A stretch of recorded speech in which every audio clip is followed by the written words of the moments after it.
In the morning when I'm driving, I really come alive when I listen to my Ronnie, I listen to my Ronnie Q. They are rare and they are few who can compare with Ronnie Q. So grab a chair, she's coming through. She's on the air, it's time for Ronnie Q.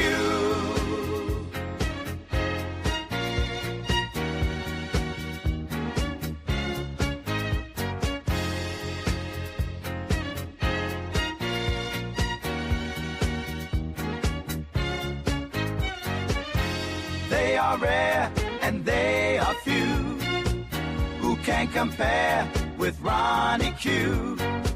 So grab a chair, she's coming through. She's on the air, it's time for Ronnie Q. Ronnie Q. It's time for Ronnie Q. Ronnie Q. It's time for Ronnie Q. In the morning while I'm driving, Ronnie Q. I really come alive when it's time for Ronnie Q. I listen to my Ronnie. Ronnie Q. I listen to my Ronnie. It's time for Ronnie Q.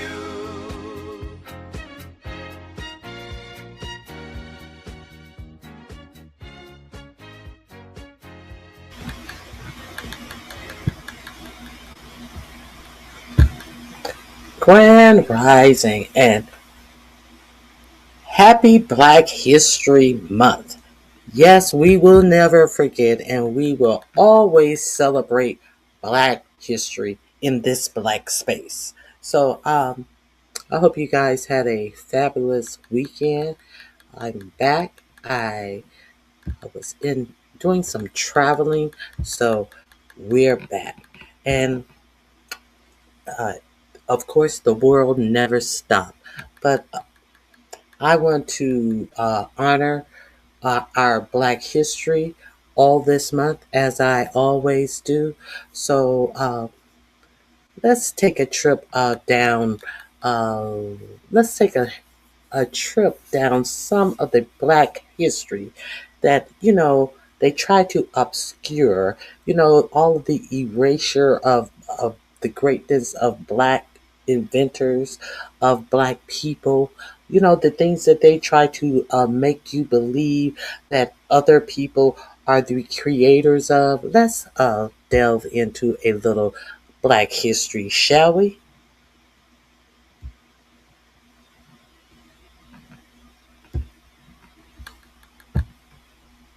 Helped build its foundation. The earliest experiments with electric vehicles in the 1800s were crude but revolutionary.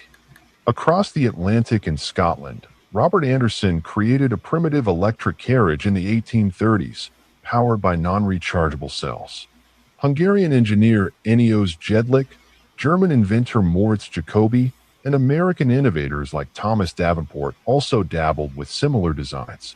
But what history does not often highlight is that in the United States, Black inventors were not only participants but leaders in these technological experiments. Granville Woods, often called the Black Edison, filed patents for electrical railway systems in the late 19th century that directly influenced the development of electric power transport. Elijah McCoy, whose lubricating systems revolutionized engines, made contributions that also found application in early electric motors. Yet tucked inside this constellation of brilliant minds, Granville Woods was also the creator of the roller coaster. And I think it was Elijah Woods who did the lubricating system. He was accredited with a system to lubricate the parts of the train system where a human being didn't have to go down there and lubricate the train wheels, and many of them lost their lives in doing so. He created that lubricating system. So let's continue. was William H. Dungy, who is believed to have built one of the earliest working models of a self-propelled electric carriage in America during the 1800s.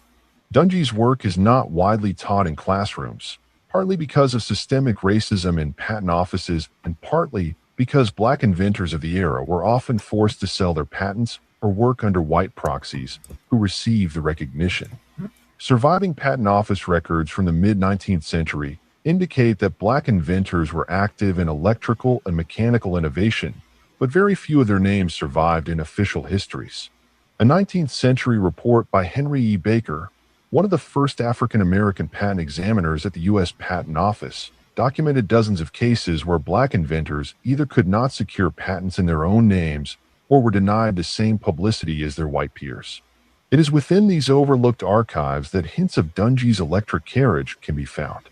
Accounts from African-American newspapers of the time, including the Colored American and the Christian Recorder, celebrated the achievements of black inventors who broke barriers in science and engineering.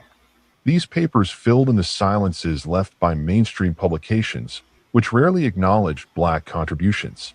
From these sources, we know that experiments with battery-powered carriages in the African-American community predated the gasoline-dominated automobile industry by decades. Dungy's design, though not mass-produced, demonstrated the feasibility of electricity as a power source for vehicles. He drew upon advancements in galvanic cells, adapting them into a storage mechanism that could power a motorized carriage for short distances, a marvel in an age where the horse was still king. We're Phoenix Energy, a family-owned oil company focused on unleashing American oil from North Dakota and Montana. It is important to understand how revolutionary this was. In the 1800s, batteries were unstable, heavy, and inefficient. To build a carriage that could move even a few blocks under its own power was not only a technical achievement, but also a statement of vision. The idea that one could free transportation from the limits of animal labor and fossil fuels was radical. While gasoline engines would later dominate because they offered longer ranges and refueling convenience, electricity as a clean, silent alternative was already in the imagination of inventors like Dungy. The irony, of course, is that while today's electric vehicle industry is celebrated as progressive, its early history is riddled with erasure of the very people who first imagined it. Dungy was operating in a society that denied African Americans access to capital, denied them education in many formal institutions, and frequently blocked their patents. Many black inventors were forced to work in anonymity or under the names of white sponsors. As a result, even when their ideas flourished, their identities were erased from the record. When white historians later compiled the history of the automobile, names like Anderson, Davenport, and Benz were preserved, while the contributions of African Americans slipped into obscurity. One of the most telling aspects of this erasure is how Granville Woods, who made significant contributions to electric railways and communication systems, was often in court defending his patents from theft. Thomas Edison himself tried to claim Woods's patents, offering to buy him out rather than acknowledging him as a peer. Woods resisted, winning his cases, and secured his legacy, though even his recognition remains limited compared to Edison. If Woods, with his persistence and visibility, barely managed to secure his place in history, it is easy to see how figures like Dungy and his electric carriage experiments could vanish almost entirely from the mainstream narrative. The larger truth is that the electric vehicle, often marketed as the future, is also part of a buried black past.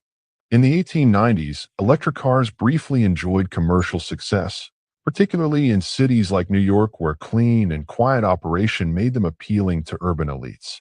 Women especially preferred electric cars because they did not require hand cranking like gasoline engines. Yet by the early 20th century, gasoline overtook electricity, thanks in part to Ford's assembly line and the discovery of vast oil reserves. The electric dream faded, and with it the memory of pioneers like Dungy. When the automobile was canonized into history books, the contributions of black inventors were systematically omitted. Recovering this story matters not only because it honors the ingenuity of African Americans in the face of systemic barriers, but also because it reframes how we understand progress. Electric cars today are hailed as visionary, yet the very foundations of this new technology were laid in the 19th century by men whose names most people will never hear. To tell their story is to challenge the myth that Black people were merely passive observers of industrial innovation. In truth, they were inventors, creators, and visionaries who imagined futures far ahead of their time. Today, when companies like Tesla, Rivian, and Lucid Motors dominate headlines, their sleek vehicles are framed as breakthroughs of modern science. But to see William H. Dungy's crude electric carriage in the 1800s is to realize that the seeds were planted long ago. Those seeds were planted by hands that history tried to bind, by minds that were denied their rightful place in textbooks, and by communities that carried innovation even when credit was stolen from them. The future of clean energy, sustainable transportation, and the electric dream is, in part, a Black inheritance. The legacy of William H. Dungy and other forgotten Black inventors of the 19th century is a reminder that history is not simply what happened, but what was recorded and preserved. Their stories survive in fragments. What was recorded and preserved. And that is the reason why this administration is going through all libraries, all museums, and trying to erase the history that and the contributions of Black Americans. So this link will be in my description box. Uh, when we think of the electric vehicles, so many people want to talk about Tesla, but they don't want to. But they what they don't want to tell you is that Elon Musk is not an engineer. Elon Musk hired engineers. Elon Musk purchased this idea from other inventors. If you don't know actual fact, if you don't know uh, history, it's just very easy to whitewash it. Now, Elon Musk is slated to be the first trillionaire based on nothing, based on absolutely nothing that he invented himself. So, this link is in my description box, but and it's real funny how the world is so hush, hush, hush, hush, hush on the fact that Elon Musk was caught lying. Elon Musk, when he got mad with 4547, he wanted to tell you that 4547 was in the Epstein files. Now, come to find out, so is Elon Musk on many occasions. He's in the Epstein files himself. And then he said that he's never gone to the island and never tried to go to the islands. But this drop of Epstein files showed emails from Musk asking when he was going to have the most raunchiest party, and he wanted to be there. Let him know when he was going to have one of his worst parties so he could make sure that he was there.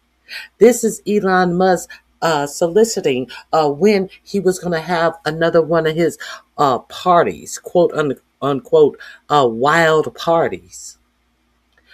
Elon Musk's daughter, the trans daughter Elon Musk has, there was something that showed up on the Epstein files about Musk and his sons going to the island. So at that time, the trans daughter must have been an underage child and was still the son. So she has come out and she has said that yes, that did happen. Yes, we were on that island. And if there is anything else you need to know about us going to the island, I will gladly let you know about it. So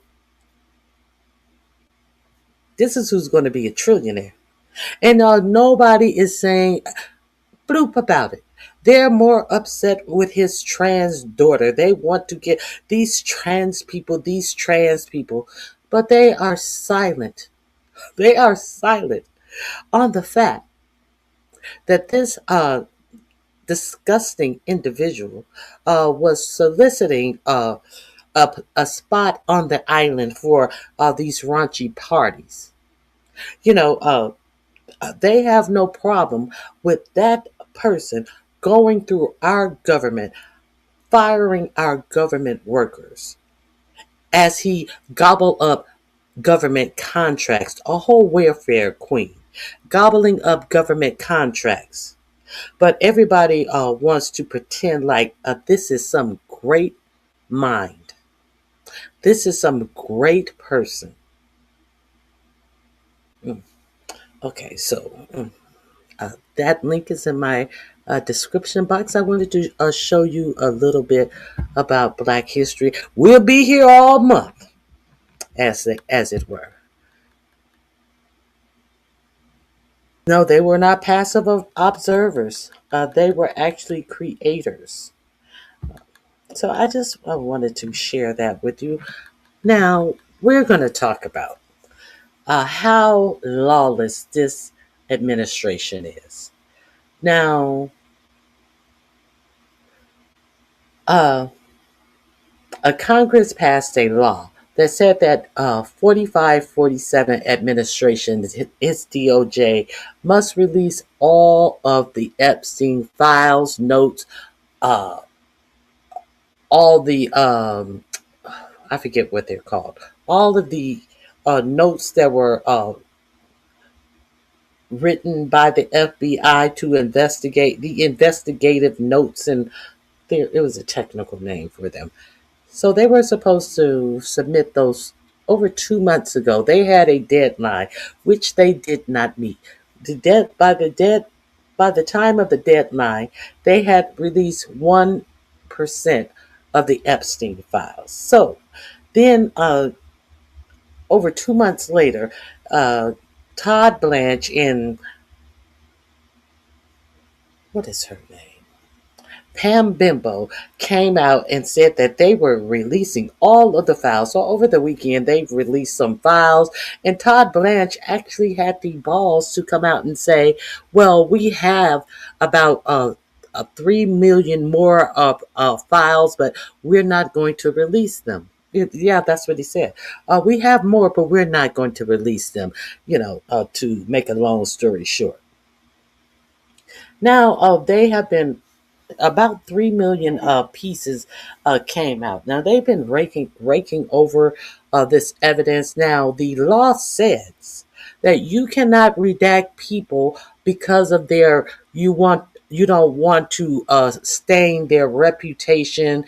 You don't want to embarrass them. You cannot redact people. The only people you can redact are the innocent girls who were trapped up in this. So what did Pam Bimbo and Todd Blanche, Todd Blanche who got Ghislaine Maxwell, that sweetheart prison sentence, what did they turn around and submit?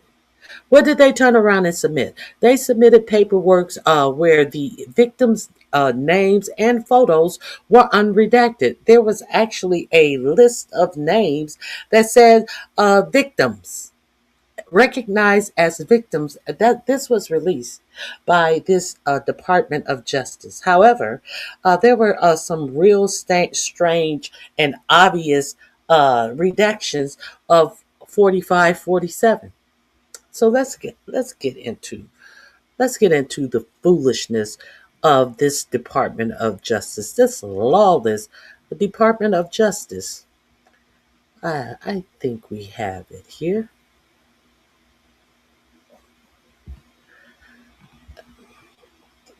This is the Department of Justice has been defying the law deliberately. Let me share this with you.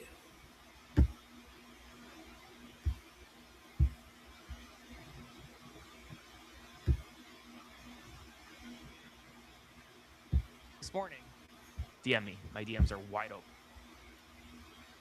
The Department of Justice is deliberately violating the law, and I need your help to get the word out because I don't know what else to do. I spent the last 48 hours now reviewing tens of thousands of Epstein files, and over the past several hours, I have found two critical files that the Department of Justice just completely violated the law on. The first is a file that has a manila envelope, and then afterwards has literal photographs of underage girls. We know they're underage because the photographs contain the date of birth of each girl. Another document literally is a list of Epstein victims, 32 of them to be exact. One name is redacted, 31 are not. And the pictures that I mentioned, not a single one is redacted. And so I spent this morning emailing the Department of Justice a list of documents that they failed to redact. But at this point, it really seems deliberate. And that's why I need your help to get the word out. So repost this, do whatever you have to do. The Epstein Files Transparency Act and the law generally requires the protection of the victims, of the survivors. And based on everything I'm reviewing, that just didn't happen here. They are redacting the names of perpetrators and keeping survivor names unredacted. And I don't know who to get this to, so spread the word. Please let them know. And if you're at the Department of Justice and you want to know which files, because I emailed them to you this morning, DM me. My DMs are wide open. The Department of Justice is deliberate. Additionally, there are some files that they have put links, hyperlinks in, um, and they have released. And when the media has gone to the hyperlinks, they have been able to see what was on the links, and then the DOJ quickly removed the information from the link. So when they go back to the link, the information has been removed by the DOJ. So I thought that the Republicans were about law and order. I thought that Republicans cared so much about the children. It doesn't seem so much now. So this Department of Justice is just straight up lawless. Now, let me share Todd Blanche's press conference where he says the dumbest stuff, and where he lets you know that he will not be releasing all of the Epstein files. So you will hear the foolishness come out of his own mouth. Let's get into the Todd Blanche of it all, shall we? I think we shall. Okay. Okay, let's get into this.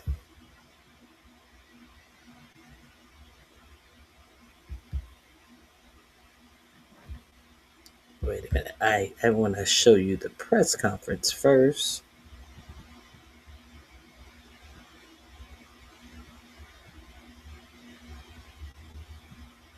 Hmm.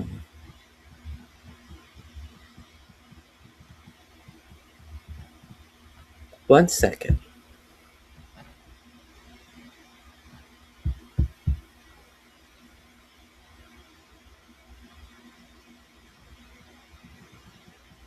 Here we go.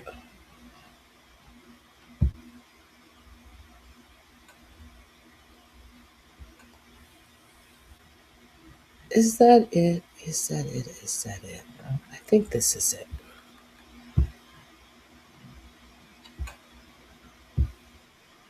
Yes.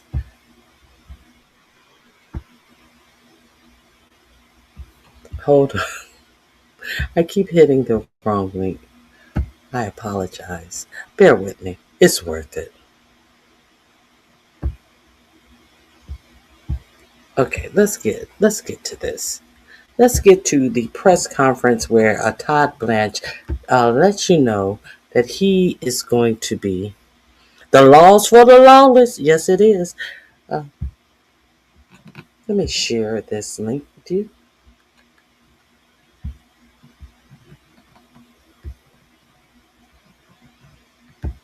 Because it's about the girls. It's about the children.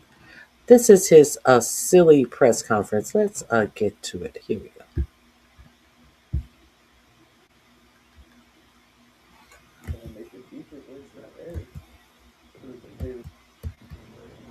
Now, this is the second in charge of the Department of Justice. Now, they're over 2 months late releasing these Epstein files. And this is what he's going to come out and tell you. They are to release everything, all field notes, all recommendations of prosecution, everything. He understands this. So let's see what he's going to tell you.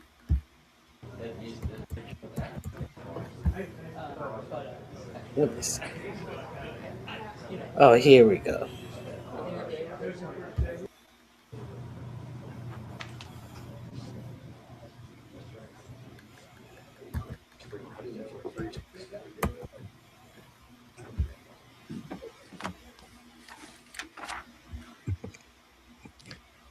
Good morning.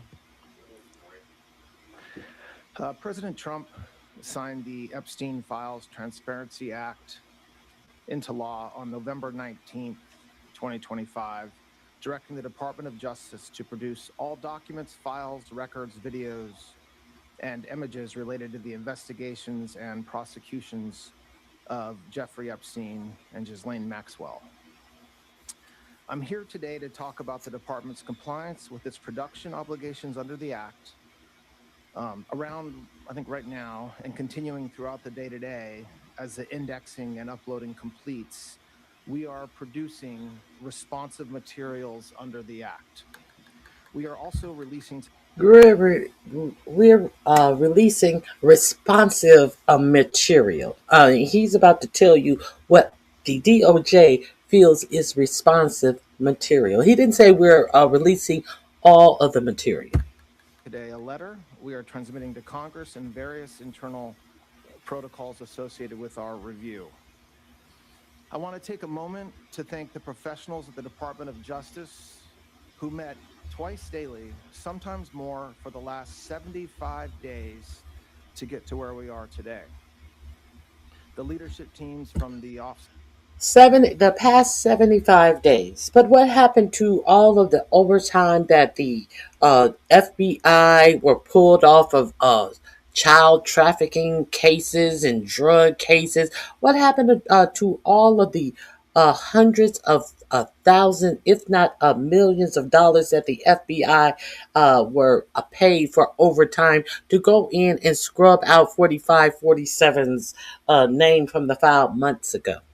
You know, those files that Pam Bondi said that they had already been reviewed, and only to find out that agents were pulled off of actual cases to scrub 4547's name off of the Epstein file in some secret warehouse in Virginia. So, you've done something different in the last 75 days to these files. In addition to that, okay, I understand. Of the Attorney General, from the Deputy Attorney General's office, the Associate Attorney General's office, the Criminal Division, the National Security Division, the FBI, the Southern District of Florida, the Southern District of New York, and the Northern District of New York all gave up many hours every single day on top of their other, of course, full-time obligations to fulfill President Trump's promise of transparency to the American people. So they kept their full-time job, and they did this as well. Do you think which job do you think was more paramount to this administration? Was it the real jobs that they were hired to do to keep you, the American citizen, safe, to prevent crime? You know, the same administration that tells you that they need our military in the street, our National Guard in the street, because crime is so prevalent.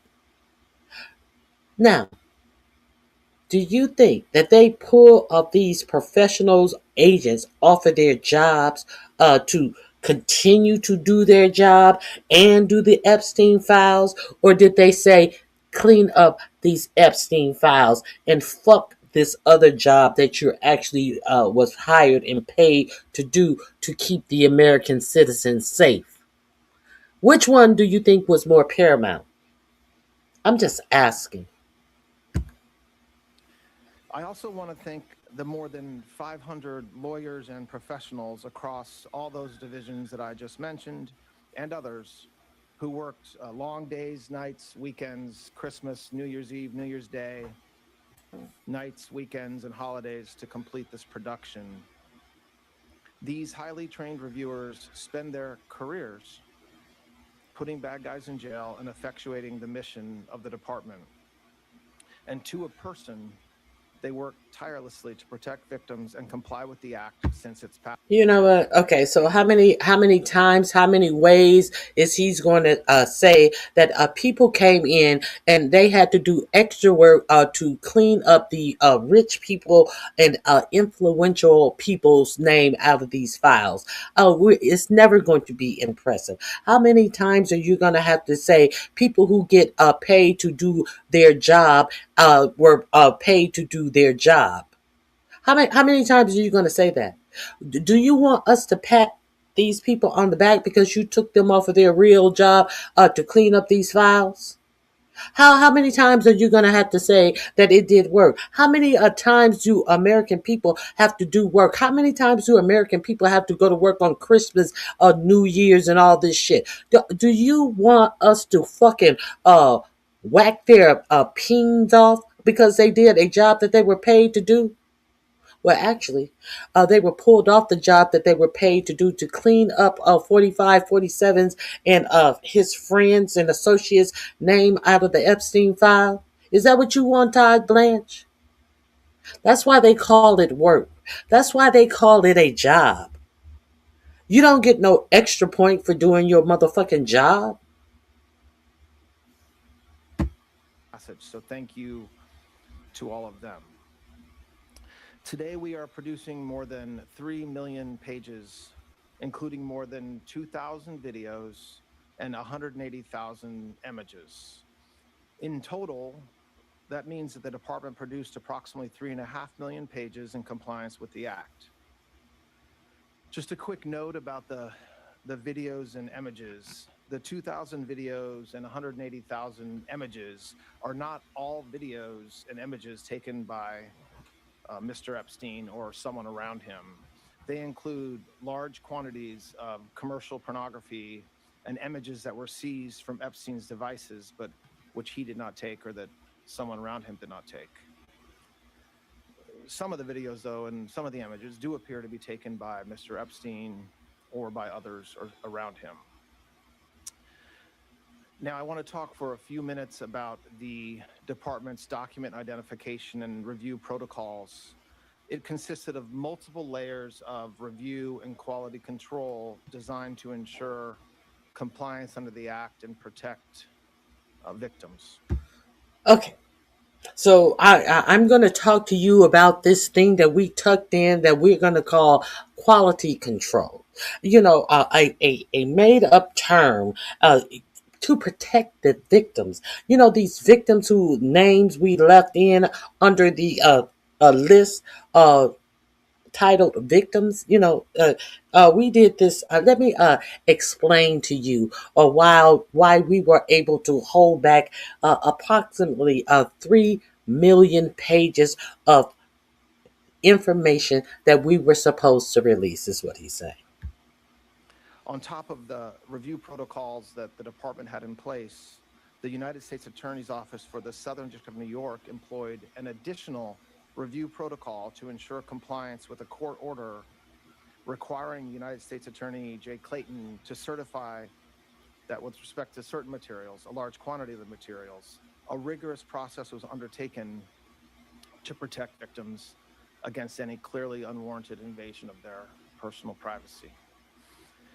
The department's collection effort resulted in more than 6 million pages being identified as potentially responsive, including department and FBI emails, interview summaries, images, videos, and various other materials collected and generated during the various investigations and prosecutions that the Act covered. So, what I want to know is you identified 6 million pieces. Did you submit those 6 million pieces of evidence, which is what the law asks you for, required you to submit? You just said that it covered all boxes, but you only submitted half of those. Is there a reason, Todd? We erred on the side of over-collection of materials from sources to best ensure maximum transparency and compliance, which necessarily means that the number of responsive pages is significantly smaller than the total number of pages initially collected. That's why I mentioned a moment ago we're releasing more than 3 million. So you erred on the side of over collecting. Now, are we to believe that all of the information, all of the 6 million pages and documentation, are we to believe that Pam Bondi's DOJ, who was in office since February of one year, are we to believe that the Bondi DOJ collected 6 million pieces of evidence in a case that was sitting on a shelf for years? So they said, "Hey, we erred on the side of collecting more." You didn't collect anything. You did no collection of this evidence. Are you fucking kidding me? Did you hear what he just tried to make you believe? That, hey, we just erred on the side that we just wanted to make sure that we got everything. But when it came time to release it, we gave you half of what we collected. When in fact they did not collect the evidence. This evidence is old evidence that had been sitting on the shelf unreleased. Now, this is your Department of Justice. This is the second in command at the Department of Justice telling you this bullshit about people who preyed on underage girls. And they left and he wants you to believe they're trying to protect the victims as they X out 4547's face very sloppily and very obviously. Let's continue. Million pages today, and not the 6 million pages that smaller than the total number of pages initially collected. That's why I mentioned a moment ago we're releasing more than 3 million pages today, and not the 6 million pages that we collected. Am I afraid to stand up to Donald Trump? Oh, Marshall. Please. I have to fight for my sister who relies on Medicare and SNAP, for our neighbors who are working full-time and still cannot afford health care and groceries. There's no fear, only fight. Sorry.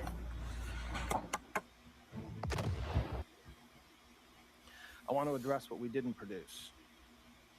The categories of documents withheld include those permitted under the Act to be withheld: files that contain personally identifiable information of victims, or victims' personal and medical files, and similar files, the disclosure of which would constitute a clearly unwarranted invasion of personal privacy. So you mean to tell me you had 6 million pages of things, and half of them was identifying personal information of the victims?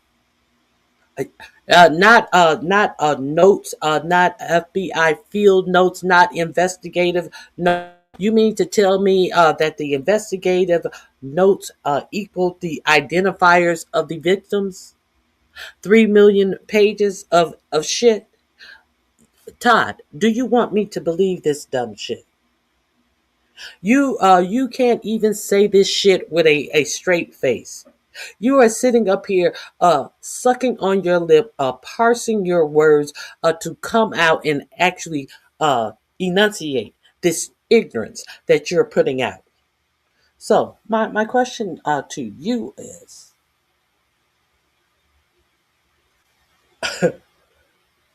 are you okay with this?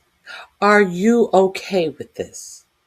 Are you buying this? Are you going on and talking about libtards and Biden?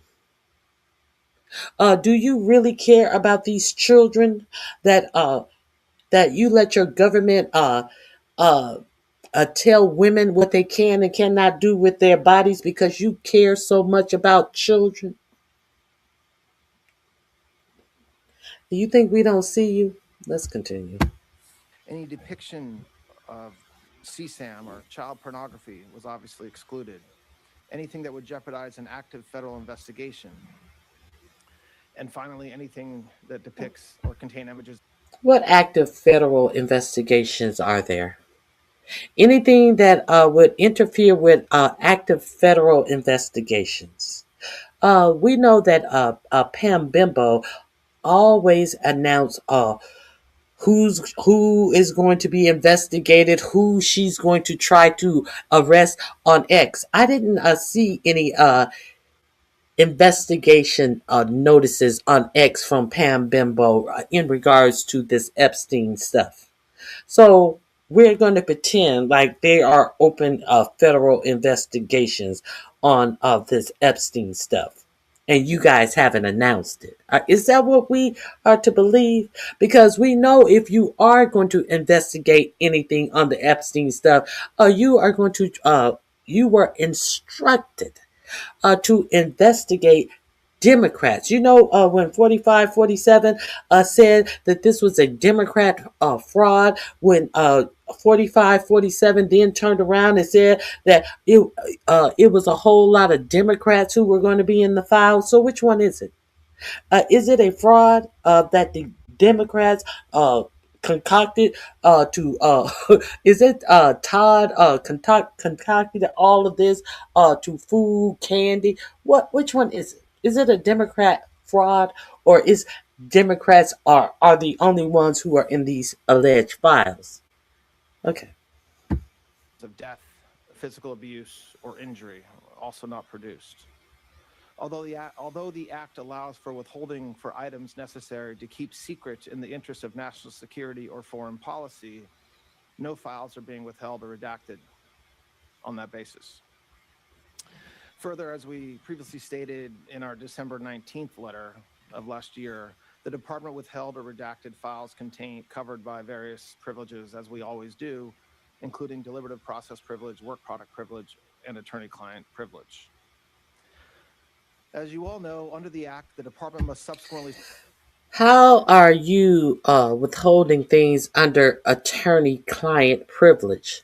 You're not the attorney for any of these people. You are the attorney for the United States government.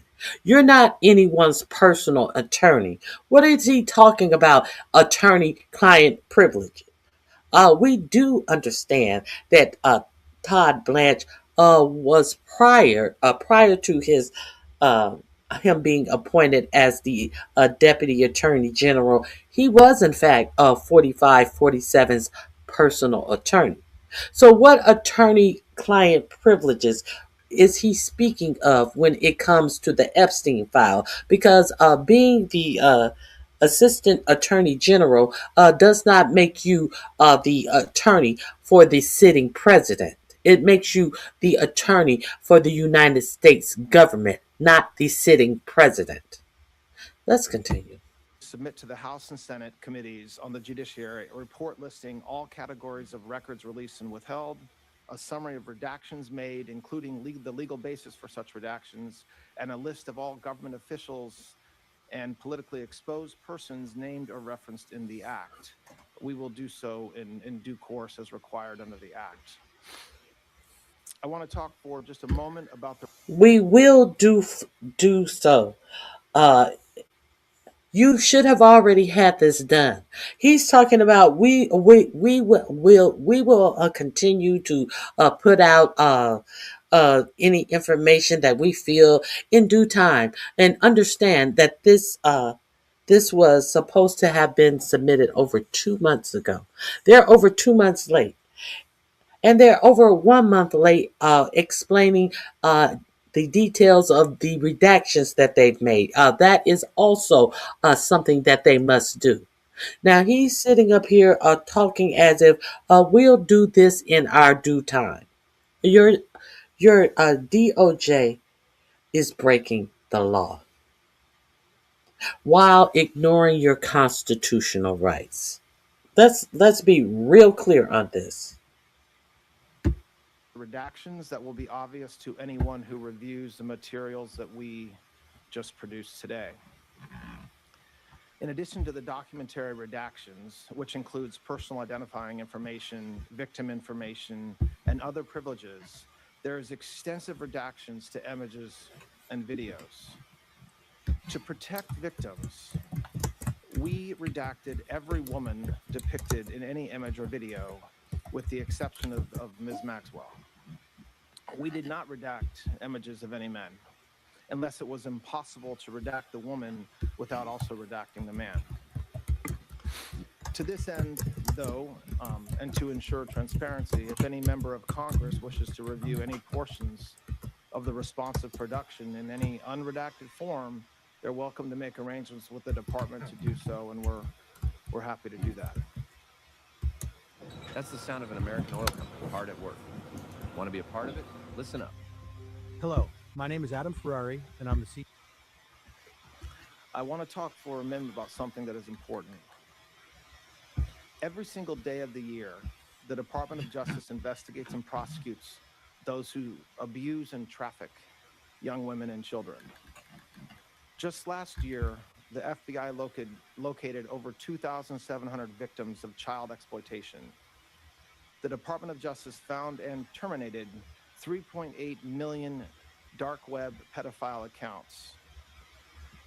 In August, we charged 11 defendants for extensive sex trafficking in Los Angeles of illegal immigrants and underage women.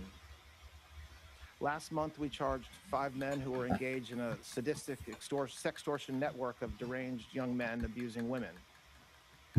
Over the past several months, last summer and into the fall, we executed Operation Restore Justice, rescuing 205 child victims and arresting 293 offenders. I point this out because I take umbrage at the suggestion, which is totally false, that the Attorney General or this department does not take child exploitation or... 1 second. This wild heart, bitch, do you think no, that's, Levain. Hold on. Who was it is? I will be sued for what?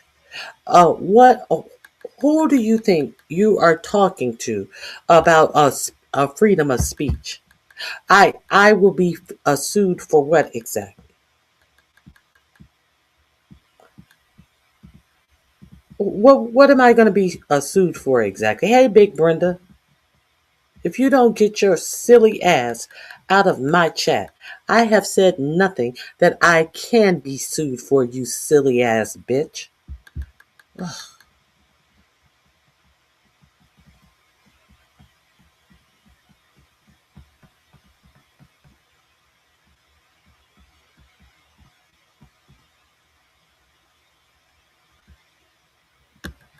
Okay. Let me delete some comments here. Hey, Jackson Street. Hello to everyone who came in.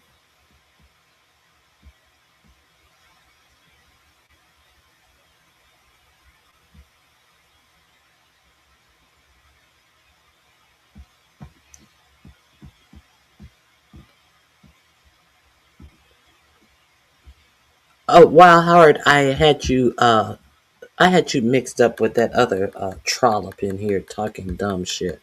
Okay, I apologize. sex trafficking seriously, or that we somehow do not want to protect victims. We do. There are some select members of Congress and some in the public eye, including those most critical of our efforts at full transparency under the Act, who remain silent as to all the work that we have done and continue to do every day in this space, while quickly pointing a finger at the Attorney General or this department because we were careful in our review of millions of pages of documents over the past 2 months. We were careful over the past few months. We were being careful as we submitted pages with the victims' names fully on them on this release that we are releasing today.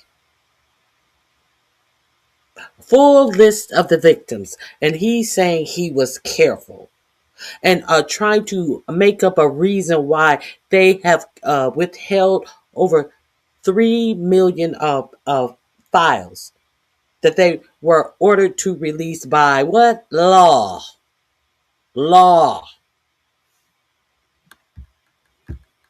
The Attorney General, the Director of the FBI, and our partners throughout this administration work hard every single day to protect the most vulnerable among us. With the production of this magnitude, mistakes are inevitable. We, of course, want to immediately correct any redaction errors that our team may have made. And so the department has established an email inbox for victims to reach us directly to correct redactions and any concerns when appropriate. That's been in existence since December, and we've been doing that since then. Finally, a very small portion of the documents collected pursuant to the Act include materials that a law firm produced to the SDNY in 2019 pursuant to a grand jury subpoena. This was during the criminal investigation of Ms. Maxwell. Watch what salt does to your knees. Why does Grandpa yell, ow, ow, ow, every time he bends his knees? We determined it would be prudent to seek an order from the court in the Southern District of New York seeking production of these materials subject to the protective order in that civil lawsuit. To that end, the department has filed that motion with the appropriate judge in the So you have been ordered to turn over all investigative documents, but when it came to Miss Maxwell, the Miss Maxwell who you personally went to visit, a job that is below your pay grade, you did not send a someone from your office. No, you personally went and visited her. And days later, she was set up in a cupcake prison where she's even bossing the warden around. She's having people come visit her anytime she wants. She is much happier. She is getting all these food delivery systems, and she has hijacked one of the puppies that they train in that cupcake prison. That Ghislaine Maxwell, you are telling us why you didn't submit the information that you had on her indictment. Is that what you're saying, Todd Blanche? Because we must keep the person who was convicted by a jury of her peers. We must continue to keep her happy. Why? I don't know. Why she's in a prison that people who are found guilty of SAing someone are not allowed to be in. But for the visit from you, Todd Blanche, she is in that prison. But you want us to believe that the Bureau of Prisons is the reason she's in that prison when it's against the laws and terms of the Bureau of Prisons to have a SAer in that type of prison, Todd Blanche? So you still think we're crazy, Todd Blanche? Is that what you're saying? You have withheld all of her fucking information. You don't want the world to know her information. But a jury knew all of that information. And what did the jury do? They found her guilty on SA charges. But they're trying to pay Q by half. Let's continue. SDNY. And if that motion is granted, we'll release those materials with appropriate redactions immediately. Today's release marks the end of a very comprehensive document identification and review process to ensure transparency to the American people and compliance with the Act. The department has engaged in an unprecedented and extensive effort to do so. After submitting the final report to Congress as required under the Act and publishing the written justifications for redactions in the Federal Register, the department's obligations under the Act will be completed. I'm happy to take any questions anybody has about that. Todd, I'd like to ask you about this, and I have a Minnesota question for you. On the Epstein release today, it was recently made public that Ghislaine Maxwell claims more than 24 men signed secret agreements with the federal government not to be prosecuted. What is your reaction to that, and what does that mean for her case? I read an article that described, I wasn't aware that it was actual men that she's claiming. I thought it was accomplices, which I'm not sure if that's a reference to some of the financial institutions or other individuals that 2025. So yes, I don't have a reaction to her filing. I can tell you that we reviewed, as I just described, every single piece of paper that we have associated with these investigations, Mr. Epstein and Ms. Maxwell, and to the extent that such arrangements exist, I'm not aware of them. On to Minnesota, if I may ask you real quick. That's in the topic, in the headlines right now. There's new video of a man believed to be Alex Preddy, who's spitting, who's kicking out a taillight of a law enforcement vehicle.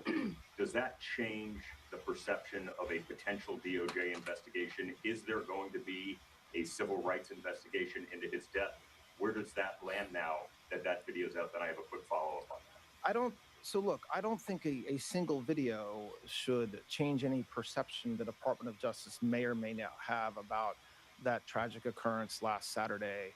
We've said... Oh my God.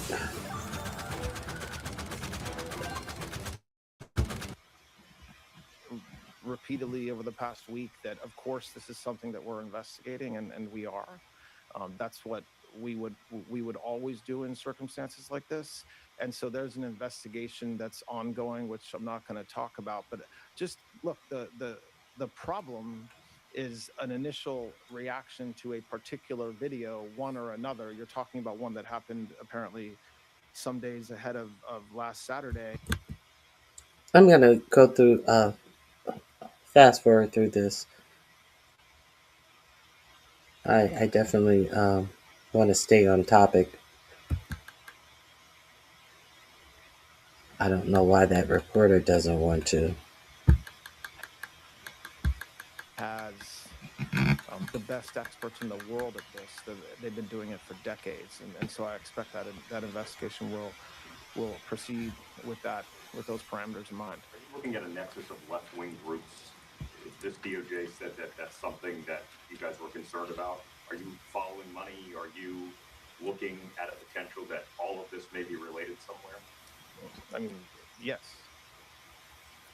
Thank you, Mr. Deputy Attorney General. You said in your remarks that you've withheld some documents because of ongoing investigations. I've done this long enough to know you can't comment on ongoing investigations, but can you say a little bit more? Because as you know, the department has been criticized for not bringing charges against more people. Are there still open investigations related to Jeffrey Epstein? Also, we have to understand that Kash Patel sat before Congress and said that no girls were trafficked to anyone. This was what Kash Patel bought his cocky ass, all of that being belligerent when asked questions about this. He said that there were no other people who Epstein trafficked these young girls too. So what you're investigating. But now all of a sudden, when it's time to put the files out, they want to motion to an investigation that they have never announced. Let's continue. So what I was laying out in my comments is the statutory, what the statute talks about what we can withhold and the reasons we can withhold it. I wasn't pointing to any particular, I wasn't trying to. Oh, you weren't trying to say that there was an investigation. You were talking about the statutory limitations, the time that you would have to investigate something. So, therefore, you can break the law if you can say, well, statutorily, I still have time to bring a case. If you statutorily still had time to bring a case, why aren't you bringing the case right now? Be coy or otherwise. You are trying to be coy because you're alluding to an investigation. And now when they ask you about the investigation, you're talking about a statutory time that you have. So if you think that there is something that you would be able to prosecute, why aren't you investigating it now? This is some bullshit. This is some bullshit. If you got something now, you should be investigating it now. I don't want to hear about statutory time. That's a stall tactic. This is the greatest bullshit. Oh my god. Guys suggest there's some investigation. As you all know, Jay Clayton in New York is in charge of any potential investigations, and I'm not going to comment beyond that on that. Clayton. Excuse me? You were referring to Clayton's investigation. I wasn't referring to anything. I was just saying that Congress, in their wisdom, allowed us to withhold documents if there were ongoing criminal investigations. That's one of the 4 reasons. I wanted to make clear with respect to any national security information that we were not with. As I refer to Jay Clayton in the Southern District of New York. Oh, so you're referring to his investigation? No, I'm not referring to anything. A bunch of gobble of bullshit. Holding. There's not some tranche of super secret documents about Jeffrey Epstein that we're withholding. We're actually not withholding anything based upon NDI.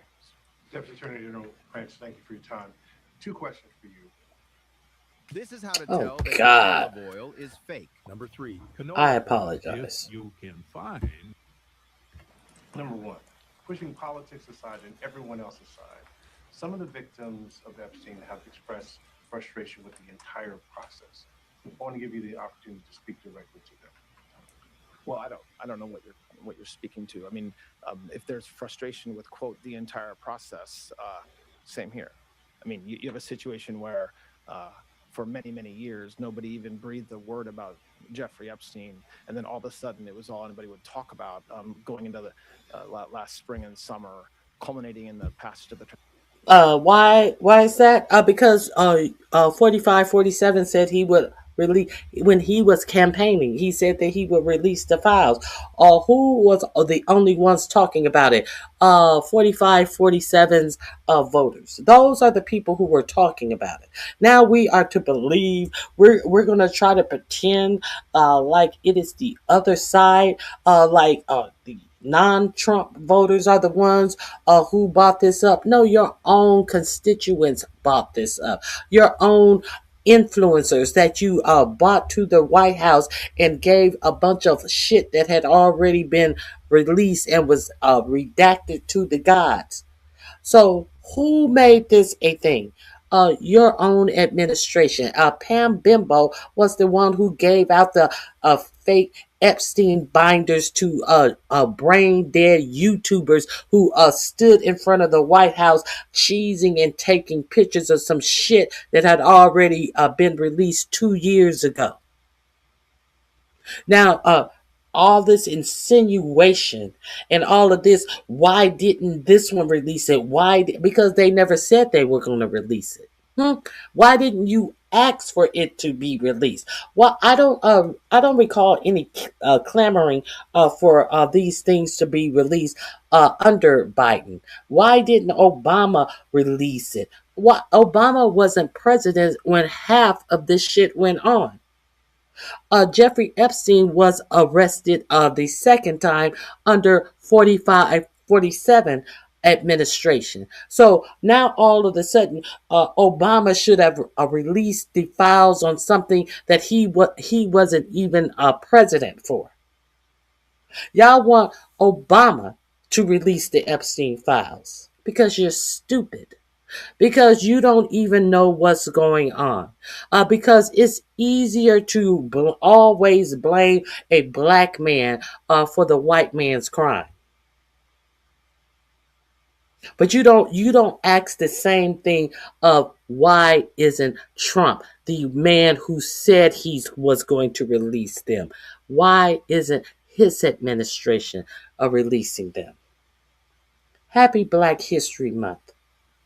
As I noted before, all of this trying to demagogue black people, I understand why you guys try to demagogue black people, people who have had every opportunity, who have cheated their way through lives. I understand that you hate the greatness of black people who show you up on the daily.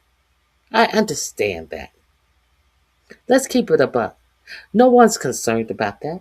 No one believes your bullshit. It only soothes your hurt feelings that you're so inferior. That's why you have to buck up on this fake superiority because you know you don't cut the mustard. Let's continue. You buy into the bullshit and you always want to blame someone else for you being insufficient. Transparency Act, and President Trump has said for years what I think everybody will find to be exactly true, which is detailing his relationship and lack thereof with Mr. Epstein, and what he thought about Mr. Epstein, and notwithstanding what the department has been saying for a very long time, we're still where we are today. Hold on. Let me see. You are so racist. You're a sick part of USA destruction. Sweetheart, black people cannot be racist because black people control no power structures to deny access to anyone. You don't even know what racism is, you stupid person. You're so stupid. All of this trying to blame me telling the truth about you and trying to call that racism. No, sweetheart, that is not racism. To be a racist, you have to hold power and be able to restrict other races from access to things like housing, to things like banking, to things like education. Try to get some education and you would really know what racism is. And you would not sit up and try to think that you're affecting any type of feeling, any type of disdain for a black person being racist, because it is absolutely impossible for black Americans to be racist. So try harder. Let's continue.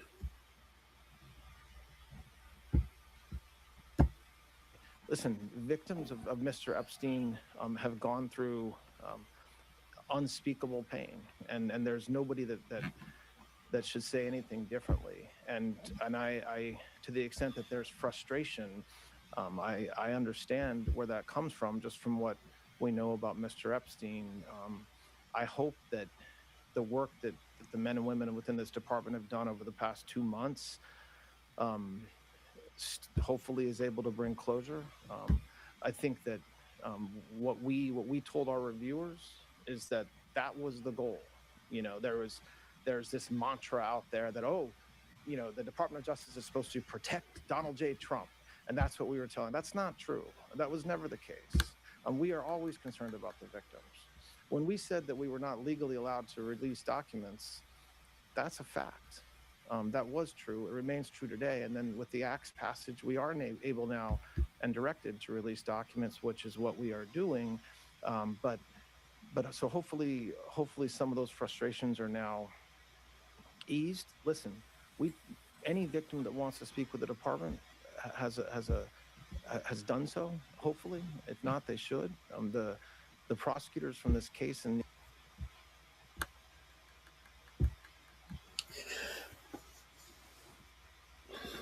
Dun Dada 2. George Washington taught his slaves trades.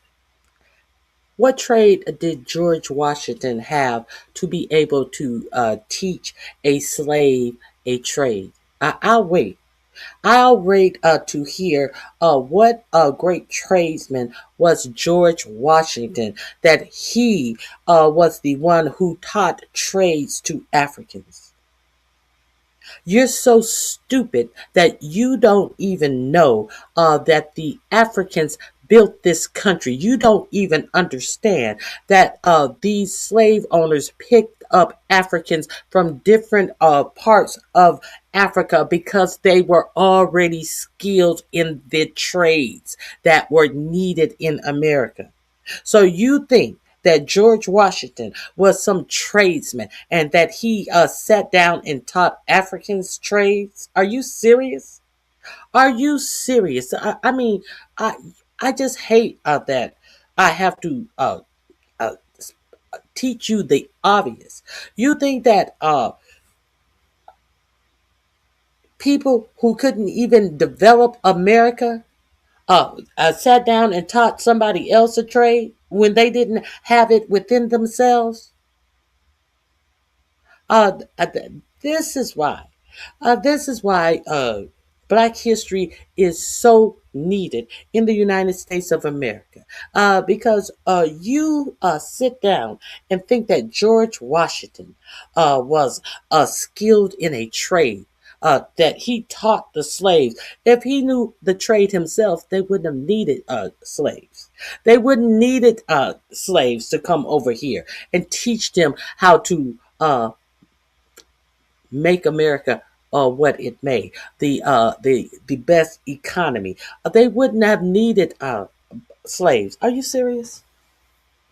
Are you serious? Are you people are just continue to show how uneducated and dumb you really are.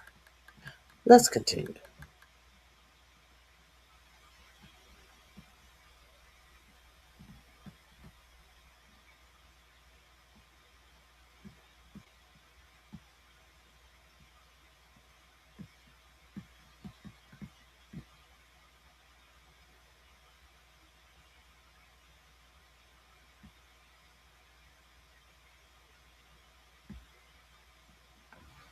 Let's continue.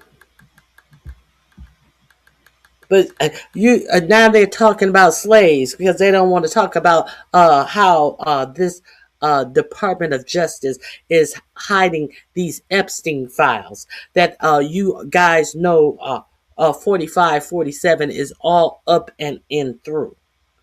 We are going to ignore all of these. The woman who came out and talked about this disappeared girl, a girl who has been disappeared, and is saying that she was essayed by 45, 47, and Epstein, and subsequently has disappeared. Oh, y'all don't want to talk about any of that. Y'all didn't hear about that? Y'all don't want to talk about, y'all talking about slavery.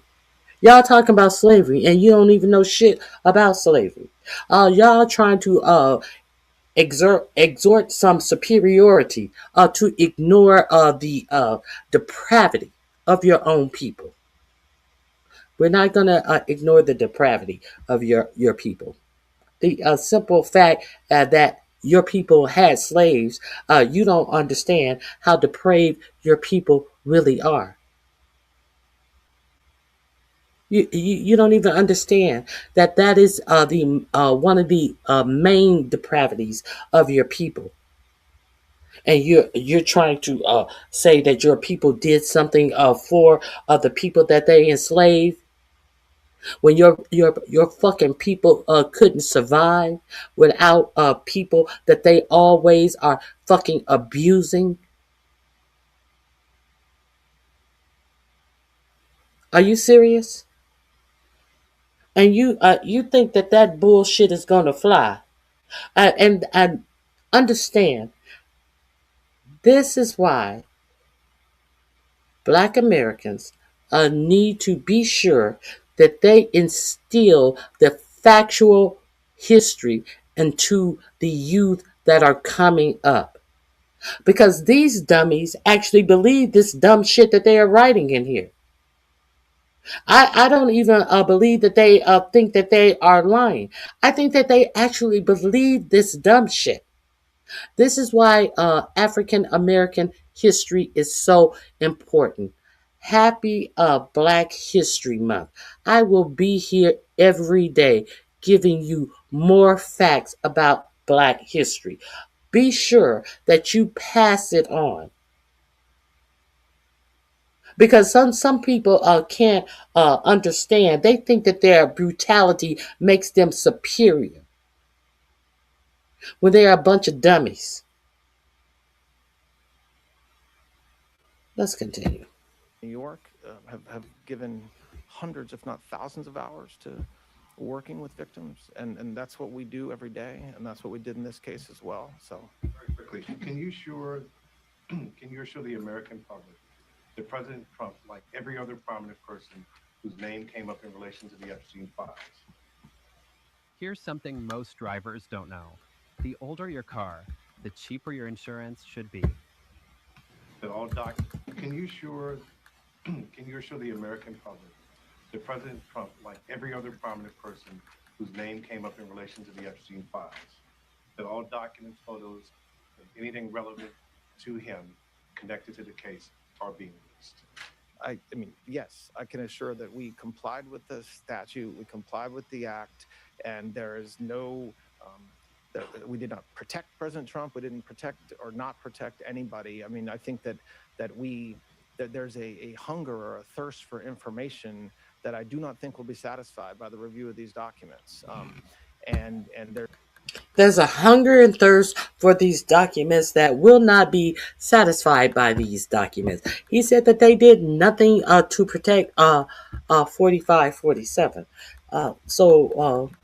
This link is going to be in my description box under the heading DOJ. Did you or did you not do anything to protect 4547? Let's find out, shall we? A very easy one. Let's find out. Let me see. Is this the one? Let me see. Here we are. They did nothing to protect 4547. Let me share this screen with you. The lie that sat up there and lied to your faces, that they did nothing to protect 4547. Well, what is this then? Is this the one? Yes, what is this then? Here we go.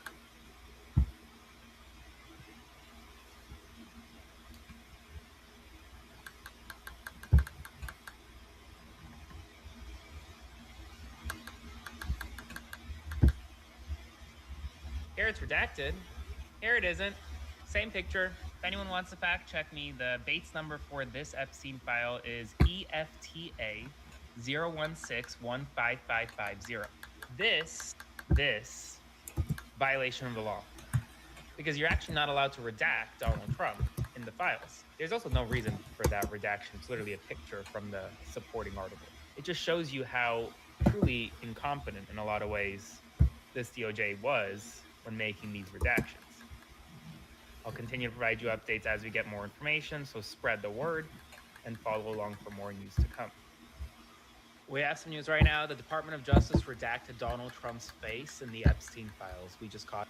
Remember, at the same time, they didn't redact a number of pictures of survivors and names of survivors. This is a real Epstein file. Look at that face. See, it's redacted? It's from this. That picture is from this Politico story. Here's the picture. Gee, I wonder who that is. Here it's redacted. Here it isn't. Same picture. If anyone wants to fact check me, the Bates number for this Epstein file is EFTA 016155550. This violation of the law. Because you're actually not allowed to redact Donald Trump in the files. There's also no reason for that redaction. It's literally a picture from... Are we clear? Are we clear that this Department of Justice think that they are 4547's personal lawyer and they are going through and redacting his images from these files, and while the victims of their names and photographs have been released? Are we clear on that?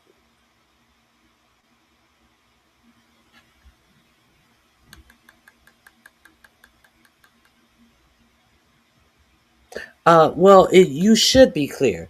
Those are the exact same pictures, you stupid. He just showed you the pictures. Oh my God. Are we clear on that? All of us who don't drink orange Kool-Aid clear? The victims have names and photographs have been left in these Epstein files, while 45, 47's involvement has been whitewashed away from these files, and while over 3 million pieces have been kept by the DOJ and not released under the law that says they must be released. Are we clear on that? Now, let's get back into what does that law actually say that they must release.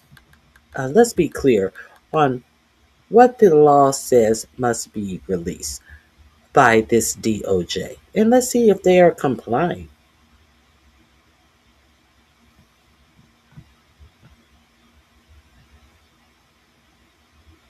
Where is it? Where is it?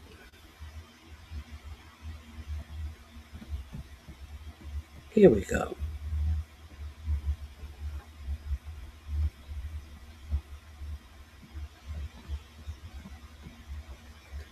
I think I will go here. Here, let's start here.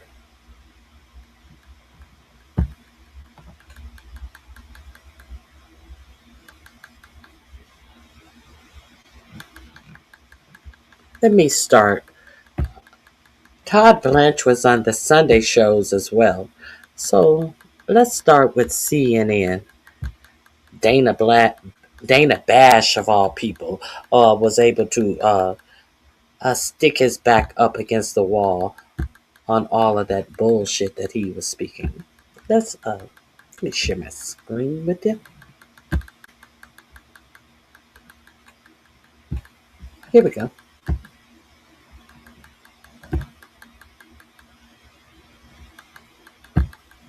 General Todd Blanche. Thank you so much for joining me this morning.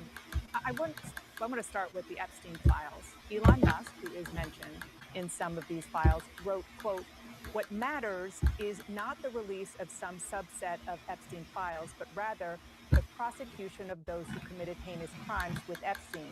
When there is at least one arrest, some justice will have been done. If not, this is all performative, nothing but a distraction." Is the Department of Justice considering bringing any additional charges here?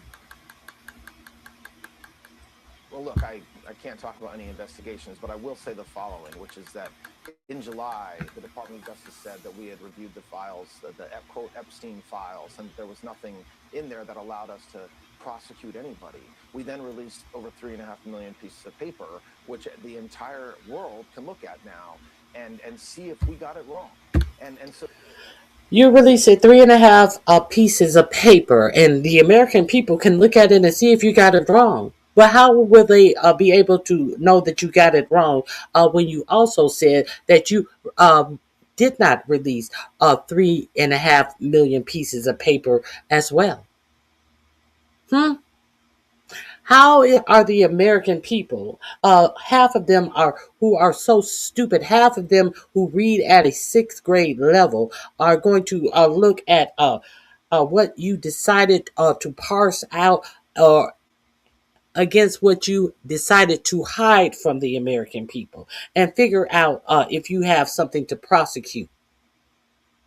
How are the American people who are so uneducated, who are so dumb that when they go in to talk to the police and they are read their Miranda rights, they sit up there and yap, yap, yip, yap, yap, yap, their mouths off and are shocked that they are brought up on charges and exactly what the Miranda rights says. Anything you say can and will be used you in a court of law, and they're shocked. You mean the American people are the ones who are to decide this? The American people who you guys decide that the Department of Education is no longer needed to protect the rights of even the most vulnerable people who go to U.S. schools? Really? Okay, let's continue. it's not performative, and I respectfully disagree with that statement. We were ordered to do the paper, which the entire world can look at now and see if we got it wrong.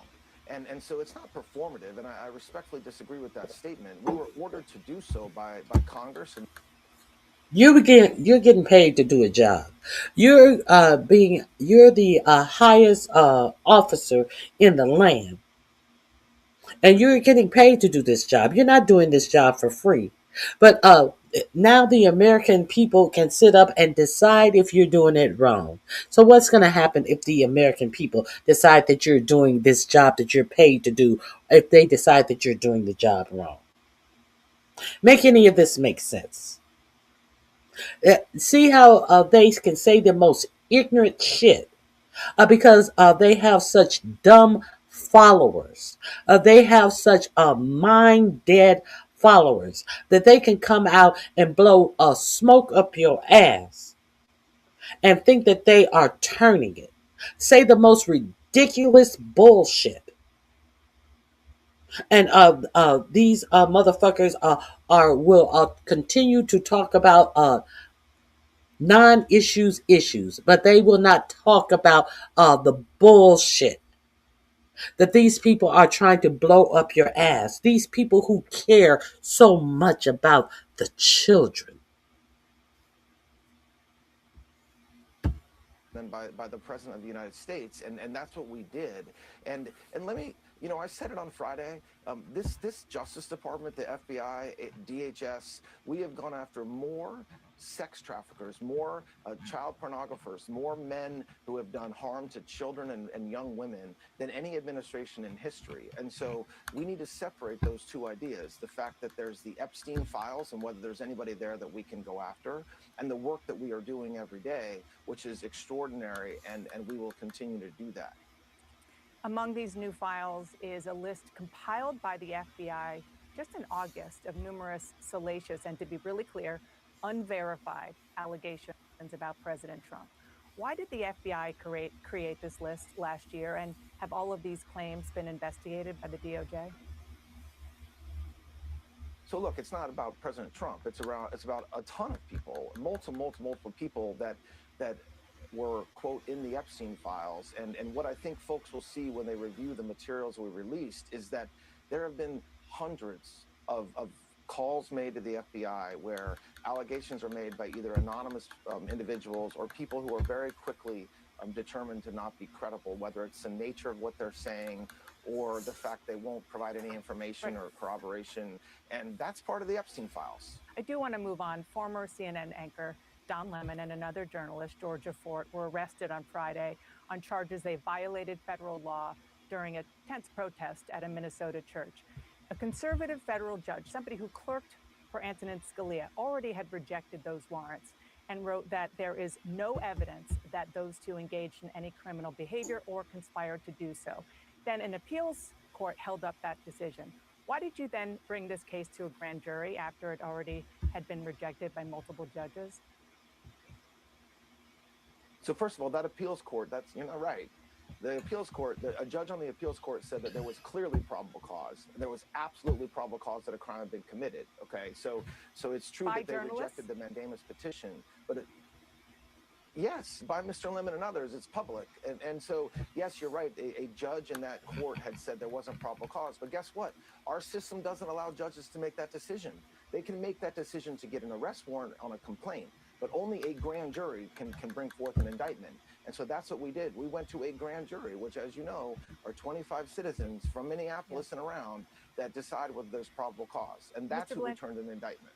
Mr. Blanchard, I want to go, actually, I went through the entire indictment, all 29 alleged overt acts of conspiracy.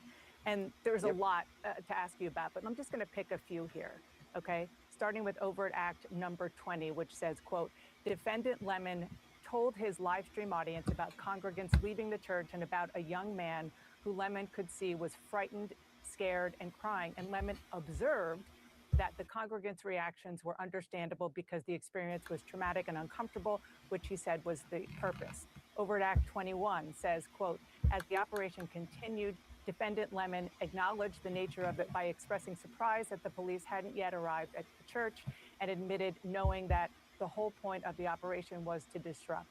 Why wouldn't a jury at trial see this as a journalist observing what is happening, which is protected by the First Amendment.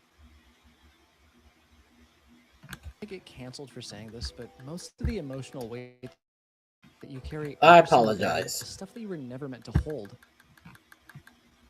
Well, you conveniently left out multiple allegations in that indictment about what else Mr. Lemon did, including surreptitiously avoiding saying where they were going, being part of the planning.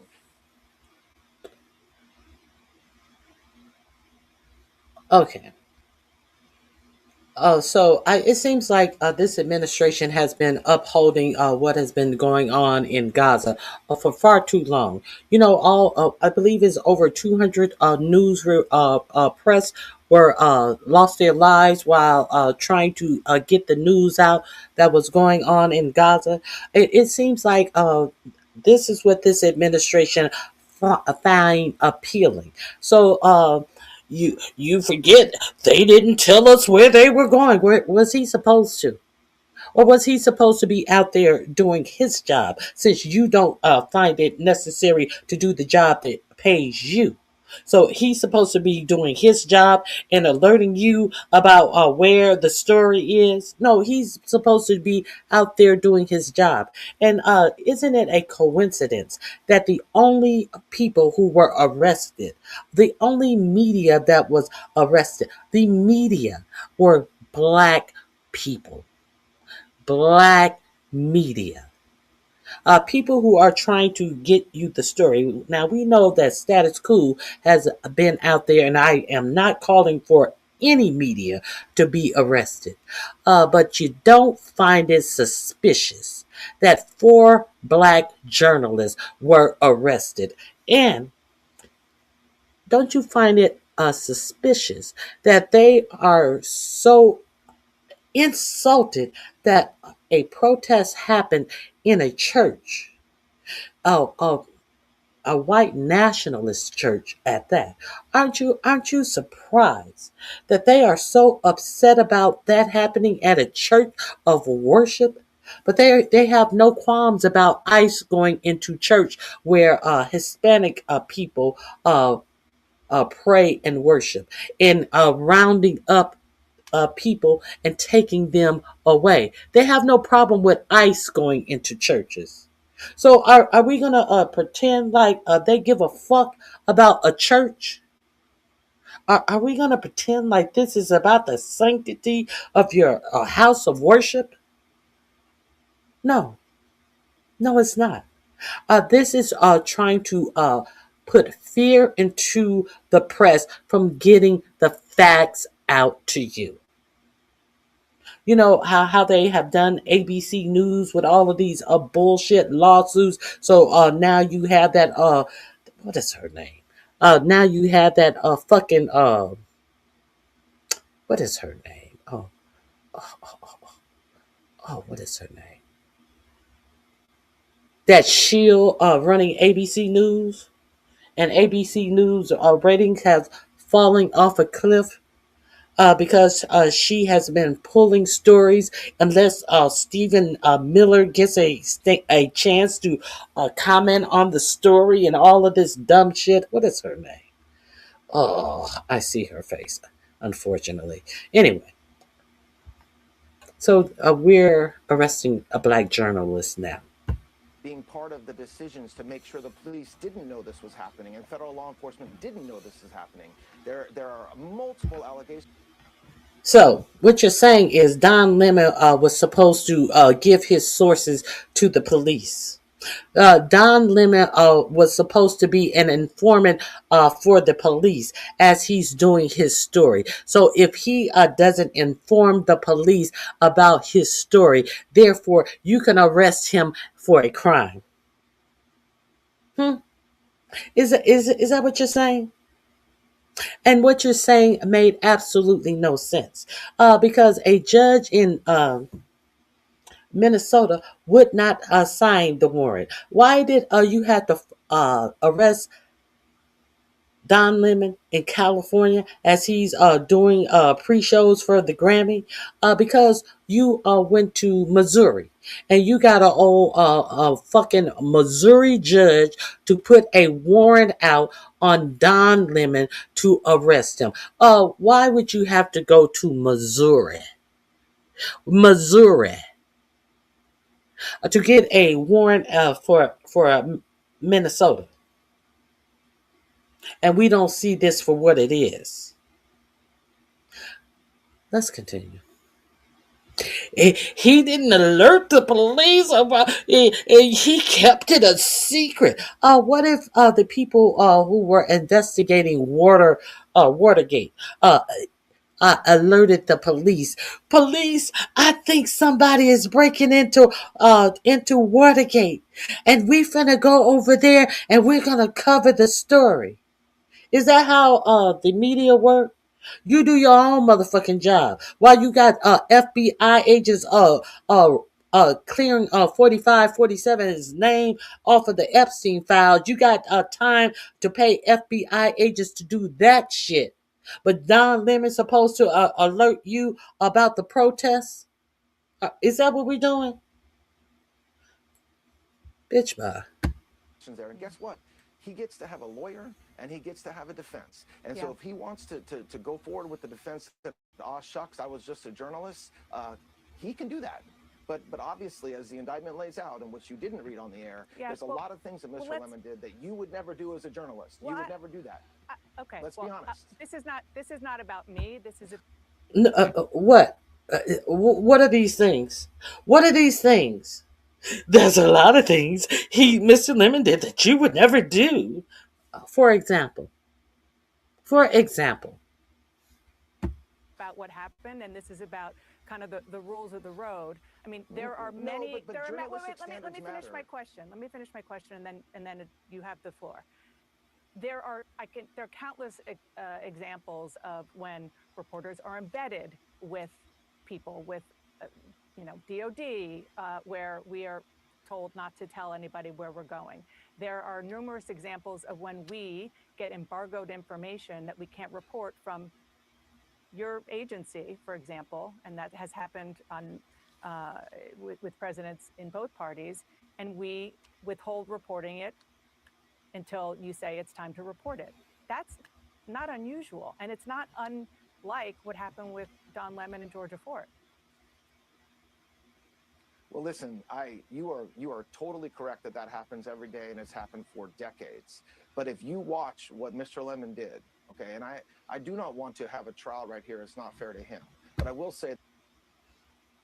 But if you watch what Don Lemon did, but what you just said is Don Lemon, what he allegedly did.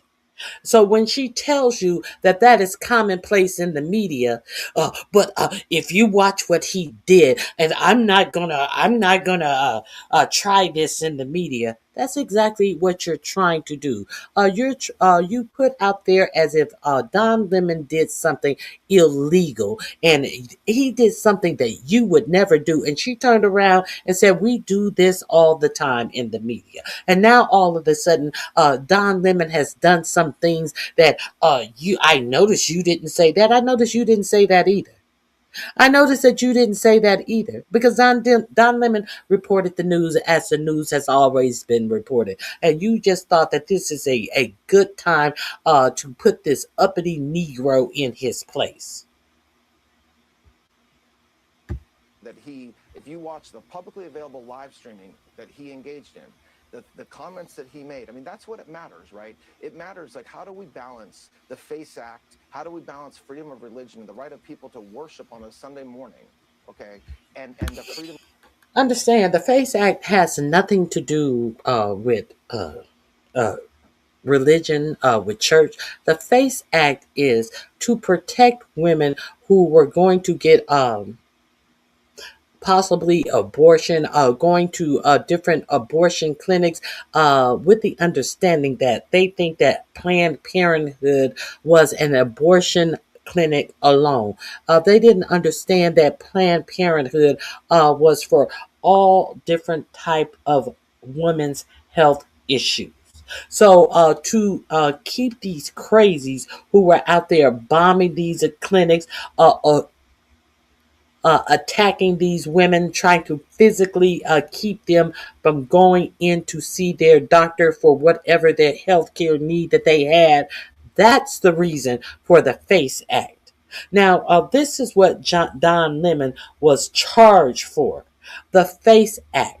As if he was putting his hand on people, trying to prevent them from uh,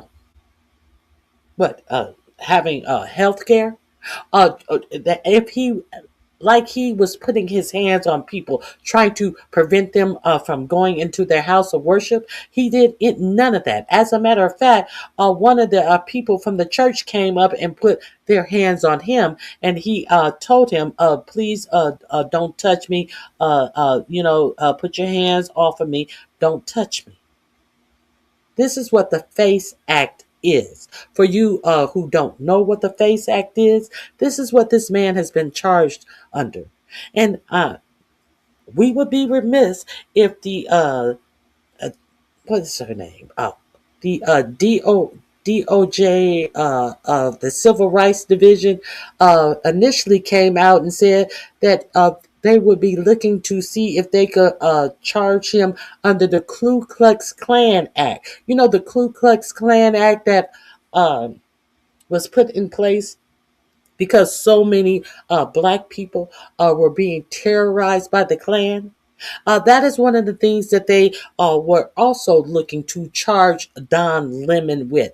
And that was announced on Dr. King's holiday, that they were looking to charge him under the Ku Klux Klan Act.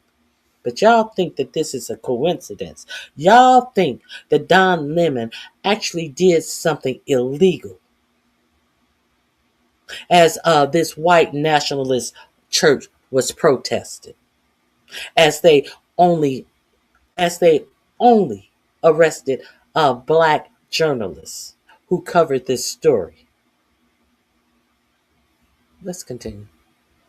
Of the press. And it's a balance that we have to engage in. I agree with you. But my point to you is that I promise you that neither you nor your colleagues can honestly, with a straight face, if you watch everything that he did in the day before with the planning and the day of with what happened, when the comments he made while the kids were crying and screaming and racing away, while the parents were looking for their children upstairs, But he doesn't while they were just trying to have a church service. Okay.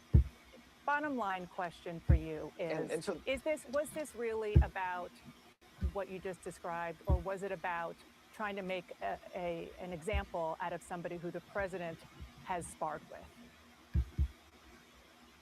You've been promised incredible things. I apologize has it actually lived up for the commercial. I can promise.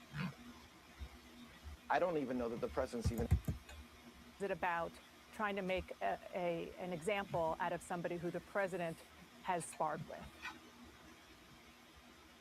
I don't even know that the president's even ever thought of Don Lemon. I don't know whether that's true or not. But I will tell you, we're not making examples of people. The day after that happened, the Attorney General flew to Minneapolis. She was there for 3 days. What we saw, there is no scenario under which the American people are comfortable or think that that was right. I'm sorry. So no, it's not about making an example of. I want to move on. But the White House, on the official Twitter handle, celebrated his arrest with the social media and a chain emoji, and it's pretty clear that they're very well aware in the White House of this. I want to ask about Georgia. No, I didn't say they weren't aware. Wait. Hold on one second. And they were celebrating. That was afterwards. You said that. No. You said that President Trump had some vendetta or something against Mr. Lemon. I said I don't know whether he even ever thought of Mr. Lemon. I have no idea. Yesterday, he called him a sleazebag. A tweet that went out. Just so you know, he called him a sleazebag just yesterday. After his arrest. Okay. You said a lot of things before that, and it's mutual. But let me move on to Georgia. Earlier this week, the FBI went into the elections office in Fulton County, Georgia, to seize 2020 ballots, voter rolls, scanner images, and the president told reporters, quote, "They got into the votes. You're going to see some interesting things happening." What interesting things is he talking about, and why was he so involved in an FBI and DOJ raid?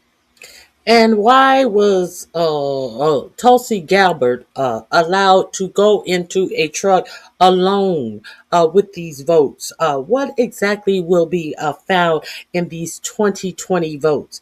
And why are we trying to pretend like this is normal? Why are we trying to pretend? What about these states' rights? States have the rights over their all of their voting. Their ballots.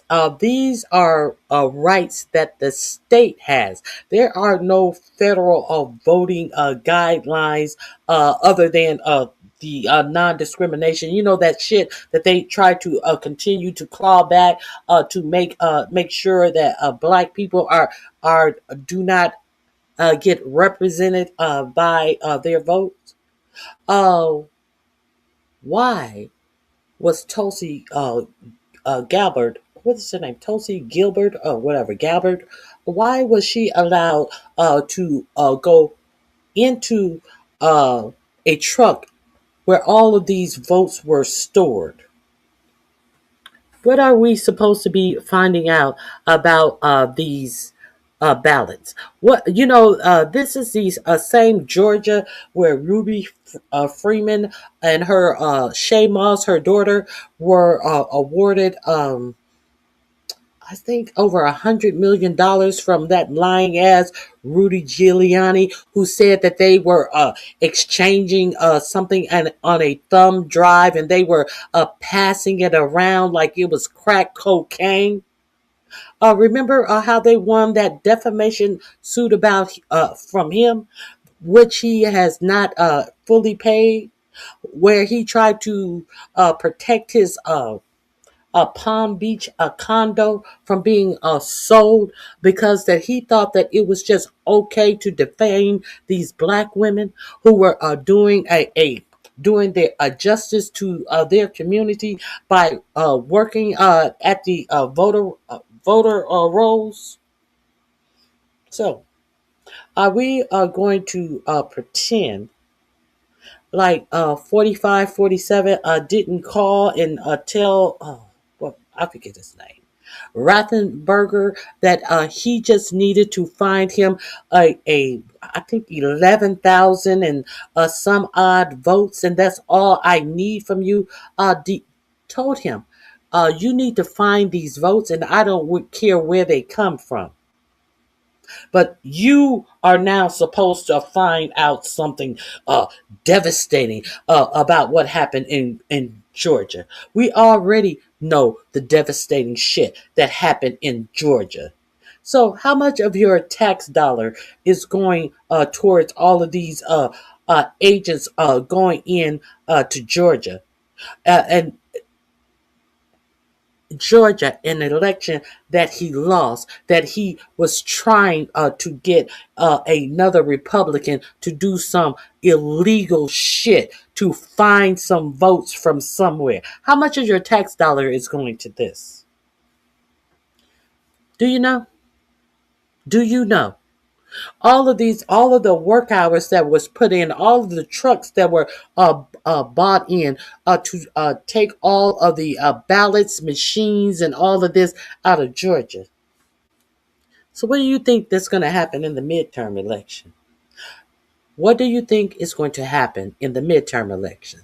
From a man who said that he only regrets that he did not take all the voting machines away in the swing states in 2020.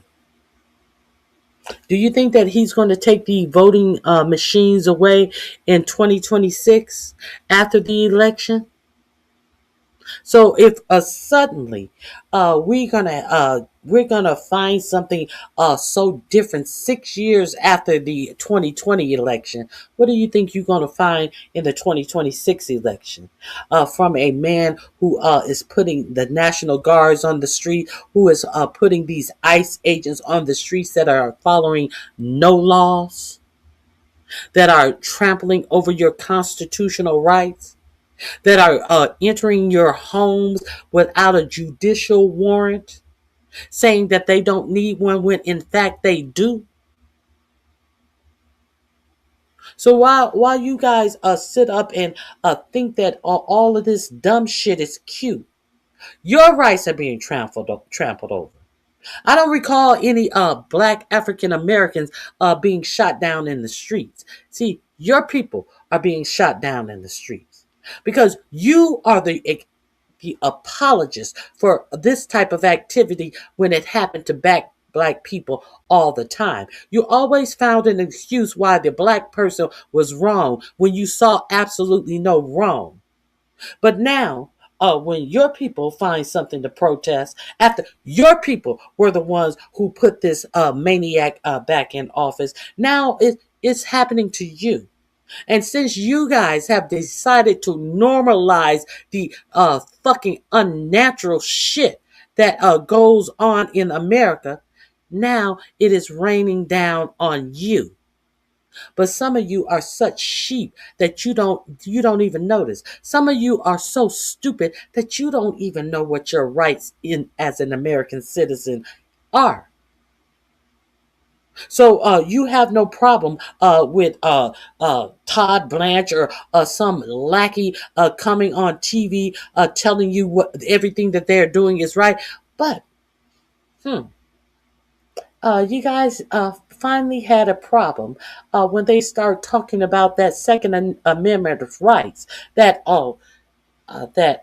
that pretty guy, what is his name? Pretty, the guy who was shot. He didn't have the right to have his gun on him. A gun that he had all the proper permitting to have on him. Well, he shouldn't have worn it to a protest. Well, if he has a concealed carry permit, that means he can conceal carry wherever he goes in that state. But your administration tried to make it seem like no. Even if you have a concealed carry, if you are doing everything by the law, you shouldn't be able to have your weapon on you when the law allows it. That's what this administration told you. But then some of you Trumpians got upset about that and was like, hold on, and didn't they start playing that great savior of yours, Charlie Kirk, who told you that the Second Amendment right is not to what did he say? Your Second Amendment right is to have if your government becomes a tyrannic what is it? Tyrannic or what is it? A tyrant to go up against a tyranny in your government.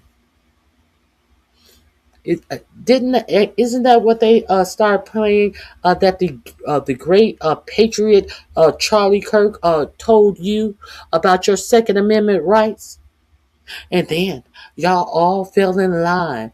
Oh, the dear patriot Saint Charlie Kirk said that, we had to have our gun rights for tyranny. Just us. Just us. Isn't this the same DOJ that said that you shouldn't bring your piece, even if it's lawful, you shouldn't bring it concealed on your body with your permit? You shouldn't do that. He shouldn't have done that. Aren't these the same people who cheered on Carl Rittenhouse, who crossed state lines with I believe it was no, not an AK. What did he have? With an assault rifle that was purchased for him by someone else, a straw purchase, and was walking down the street with that rifle hanging over his chest. But y'all didn't find any problem with Kyle Rittenhouse doing it because the protest was about a black man who was unalived by a police officer. And y'all felt that these protesters were leftists. So all of a sudden Kyle Rittenhouse was all within his rights to do what he did. Didn't it work out like that? Y'all having problems now. That this white man who did everything right by the law was shot down. Now here's another thing. Here's another thing that I am very curious about how you feel. How do you feel about the names that have come out about the two agents who unalived this law-abiding, Second Amendment right having white man? Ramirez was one of the names. I forget his name. Something Ramirez and Jose. The other guy's first name was Jose or Miguel or someone else. So isn't it ironic that these ICE agents are put on the street to do God knows whatever to whomever because y'all want these brown people off of the street? Isn't it ironic? Isn't it ironic that the good Second Amendment toting palm colored man was the one who were gunned down by Ricky Ricardo and Ricky Ricardo and who else? Mario Lopez. Isn't that ironic? Isn't that ironic? Hmm. You don't find that that's ironic? I find that that's quite ironic. Let's go.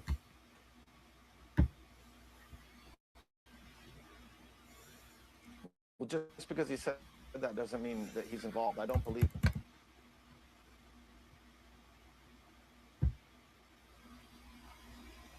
They got into the votes. You're going to see some interesting things happening. What interesting things is he talking about, and why was he so involved in an FBI and DOJ raid? Well, just because he said that doesn't mean that he's involved. I don't believe he was involved. This is a criminal grand jury investigation, and I can't comment on it beyond what you just said, which is that there was a search warrant that was authorized by a federal judge, by a magistrate judge in Atlanta, that allowed us to go and seize those records, and they have been seized by the FBI as part of an ongoing criminal investigation. He said interesting things are happening, so it sounds like he was briefed on it. I mean, I don't know. I'm not around when the president's briefed or not briefed. What I said is that this is a criminal investigation, so it's a tightly held, as it must be under the law. It's a grand jury investigation, and that's how we're proceeding. What are they investigating? As you know, we can't talk about specifics of any grand jury investigation. I will tell you, as I said on Friday, as the president has said, election integrity is of the highest importance to the American people, hopefully to everybody in this country, Democrats and Republicans alike.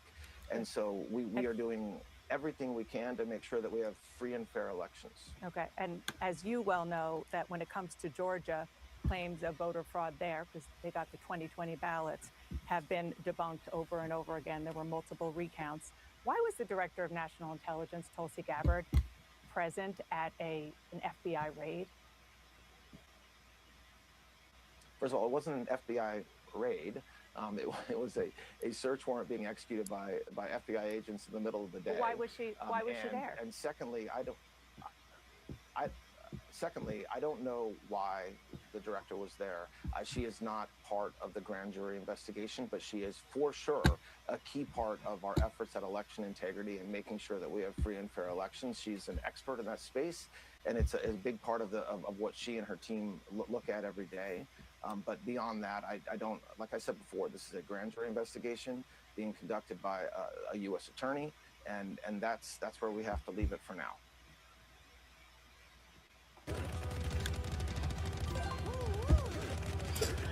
Okay, so let's leave it there. Let's leave it there. No good answers. This is the second in command. Now let's see what Jamie Raskin has to say.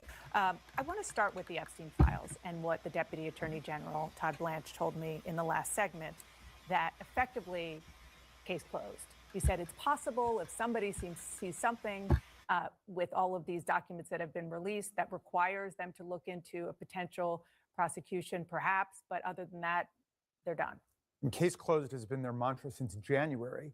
In January, they demanded all the files from the prosecutors in New York who were running the case, brought them to Washington and said, this case is over. We're not doing anything else. They told us the same thing when Kash Patel came to the Judiciary Committee. He said, it's been fully analyzed.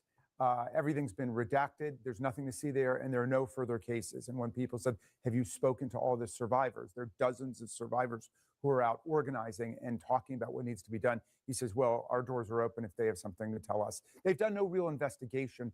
Their entire determination has been to shut it down to protect Donald Trump. And your interview with Mr. Blanche is astonishing because it shows he has never once attempted to make the transformation from being Donald Trump's personal criminal defense lawyer to the number 2 person for the United States Department of Justice. I know you want to see, a lot of this, as the last time was redacted.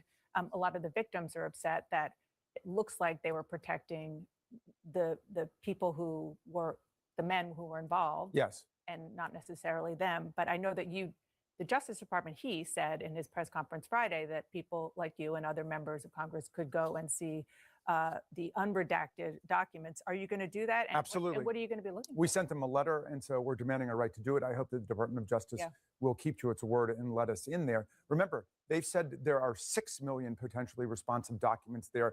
They've only released 3 million with more than 10,000 redactions. So we have to go look at those redactions. They've not sent us the explanation yet for those redactions. But then what about the other 3 million files? Because we are witnessing a full-blown cover-up. Remember, not only is there a subpoena to Attorney General Bondi to turn everything over to Congress, now there's a federal law compelling them to turn it over. And yet we're just getting these dribs and drabs of information coming out, the stuff that they want us to see. Yeah. I mean, they say 3 million documents is not nothing, but it's close to nothing when they're deciding which documents are coming out and there's a federal law and a subpoena compelling them to just turn everything over to Congress. And they said that they had done this process many months ago and there's nothing to see there. I want to ask you about Georgia. The Deputy Attorney General didn't seem to know why the Director of National Intelligence was there when they went and seized the 2020 ballots and other information from Fulton County, which is kind of the epicenter of President Trump's unfounded claims about the election. Was it, you're a constitutional expert. Was that something that? They haven't given us any explanation. I know that she's had, fairly close relations with Russia in the past, and maybe she's trying to investigate the Russian role. We know that Russia's been trying to interfere in our elections since 2016. So I really have no idea why she would be there. But I will tell you this about the elections case in Georgia. It has been thoroughly investigated, litigated, and adjudicated repeatedly. And remember, there are 60 federal and state court cases, including from Georgia, including from Trump-appointed judges, rejecting every claim of electoral fraud and corruption. In fact, Fox News had to pay Dominion, the Dominion business, $787 million because they lied about what had happened in Georgia, and they created, all kinds of fraudulent, defamatory statements about what took place there. You can read the January 6th Select Committee report about it. Nobody's laid a glove on that. In other words, this is settled fact. This is what the lawyers call res judicata. It's over. So Donald Trump obviously wants to keep going back to the scene of his crime, his attack on the election, to claim that something's there. But everybody saw what happened. He called up the Secretary of State, a Republican, Mr. Raffensperger, and he said, just find me 11,780 votes. That's all I want. And so that's not Donald Trump trying to stop election fraud. That's Donald Trump trying to commit election fraud. I do want to ask about something that's coming up in the House this week, and that is the former President, Bill Clinton, and Hillary Clinton. They were already held in contempt by the Oversight Committee. And several Democrats voted yes on that, too. It's going to come before the full House soon. Will you vote yes?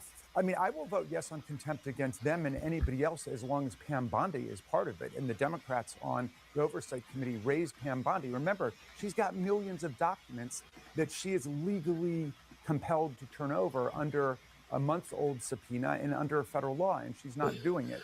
So I don't think we should be holding anybody in contempt, including people who've engaged in at least partial compliance, unless we're going to get that huge mountain of documents that's being held by the DOJ.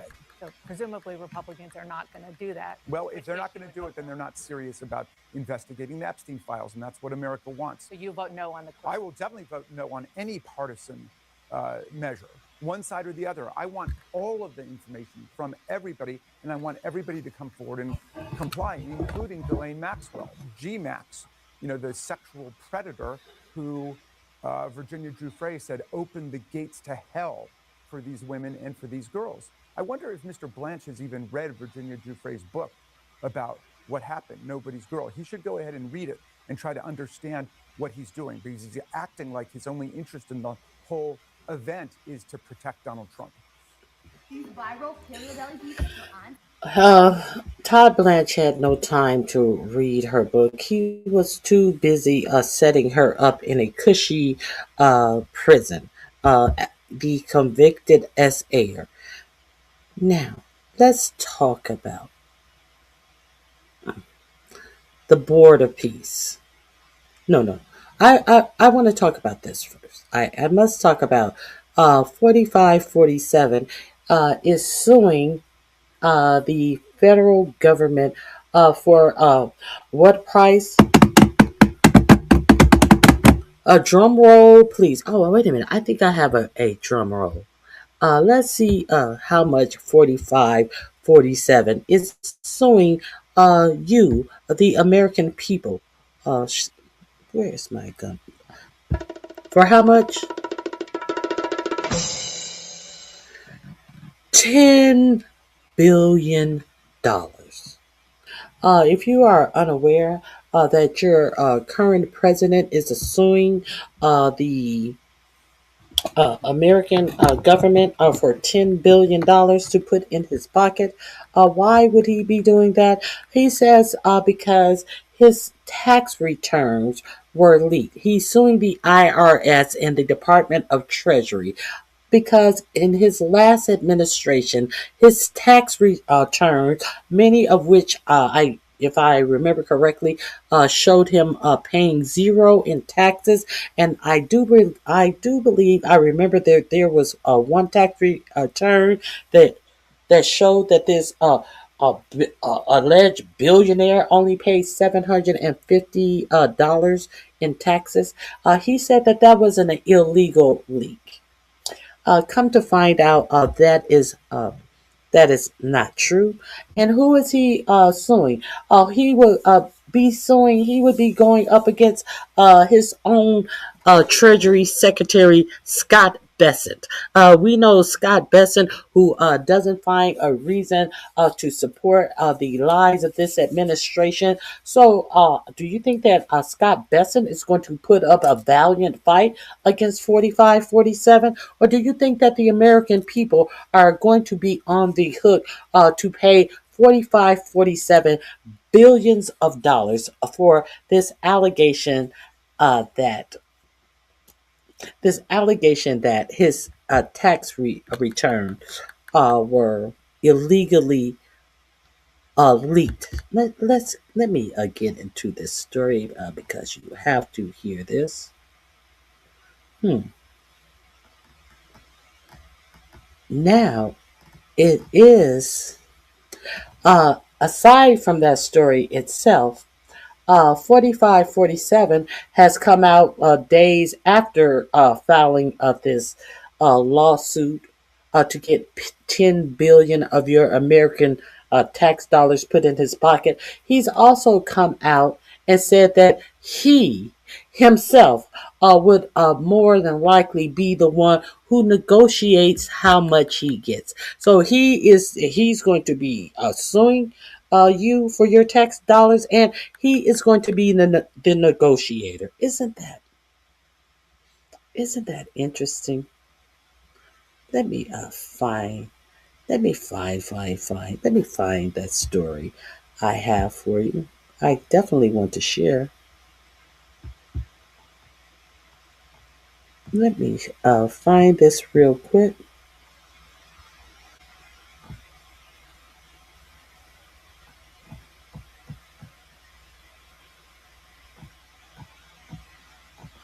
Where is it?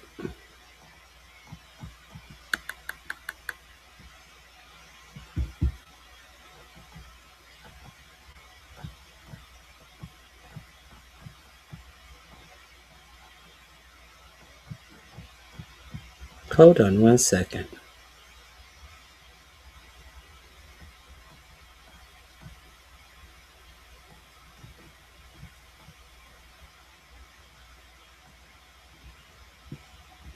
I apologize. I had so much.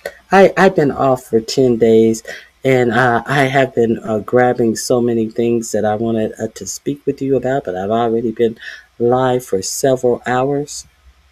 I do not want to make this too long.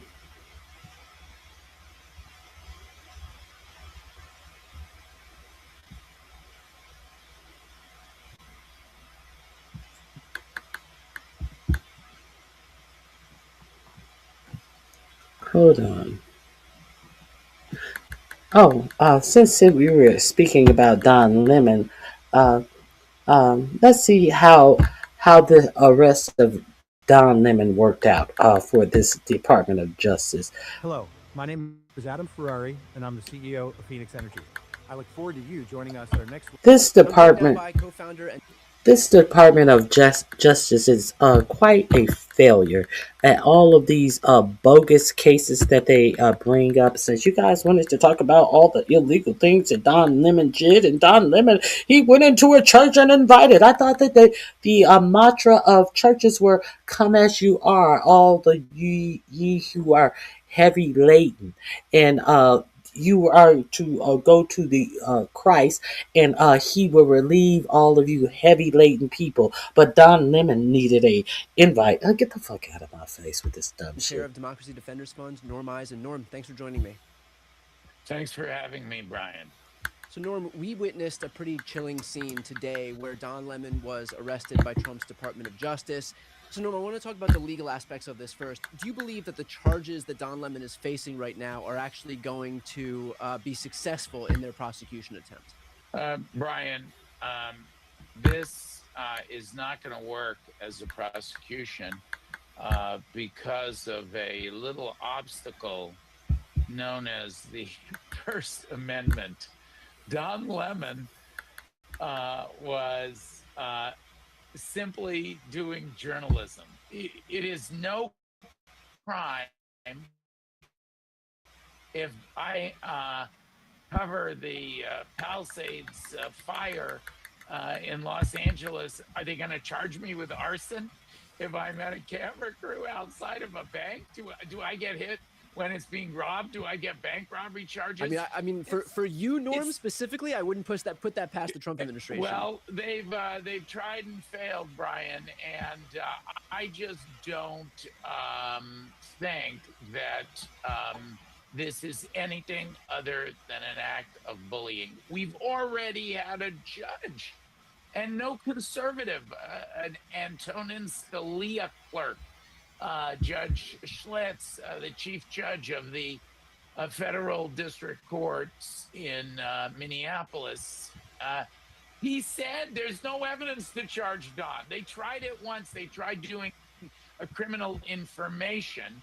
Now they've gone back to a grand jury.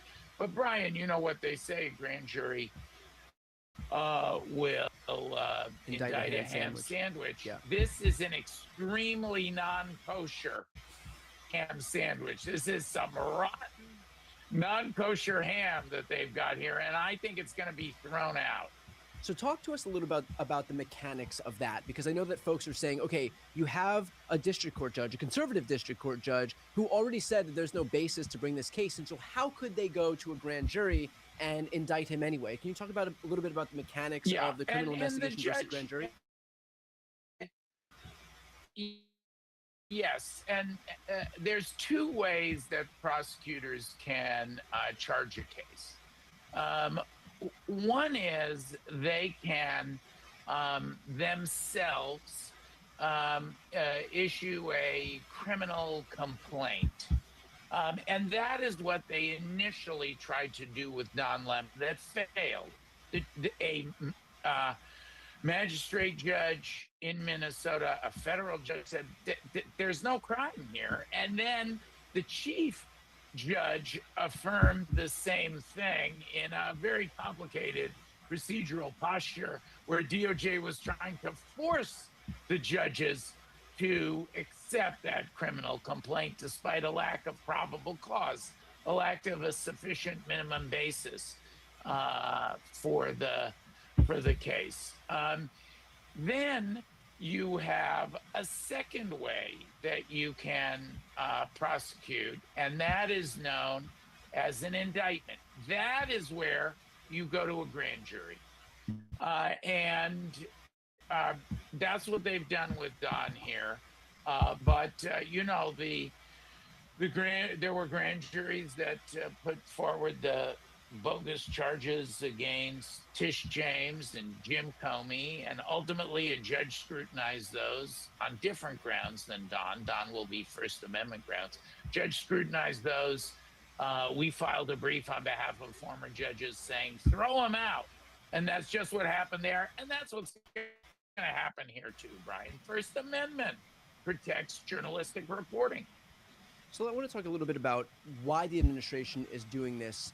Do you think, in your estimation, that they think that they have, even after having judges swat them down in their previous attempts, do you think that there is a legitimate belief that they can prosecute Don Lemon, or is it the broader chilling effect that they're looking to have, the harassment, the fact that they're making this an expensive process for him, just a painful process for him? What do you think? What avenue do you think that they're trying to go down here? You know, what I believe is going on is Pam Bondi's job is in jeopardy. We know that Donald Trump is testy with her. Part of the reason for that has been reported that he doesn't feel there's been enough indictments of his adversaries. They've tried, but they've gotten thrown out. So I believe Pam Bondi is looking for something, anything to placate the Mad King. That's the inference that I draw. Okay, this link is in my description box under DOJ as well. Now, Don Lemon has an excellent lawyer named Abby Lowell. Abby Lowell is the same attorney who defended James Comey on those bogus charges that Pam Bimbo brought up on James Comey. So let's get into this, shall we?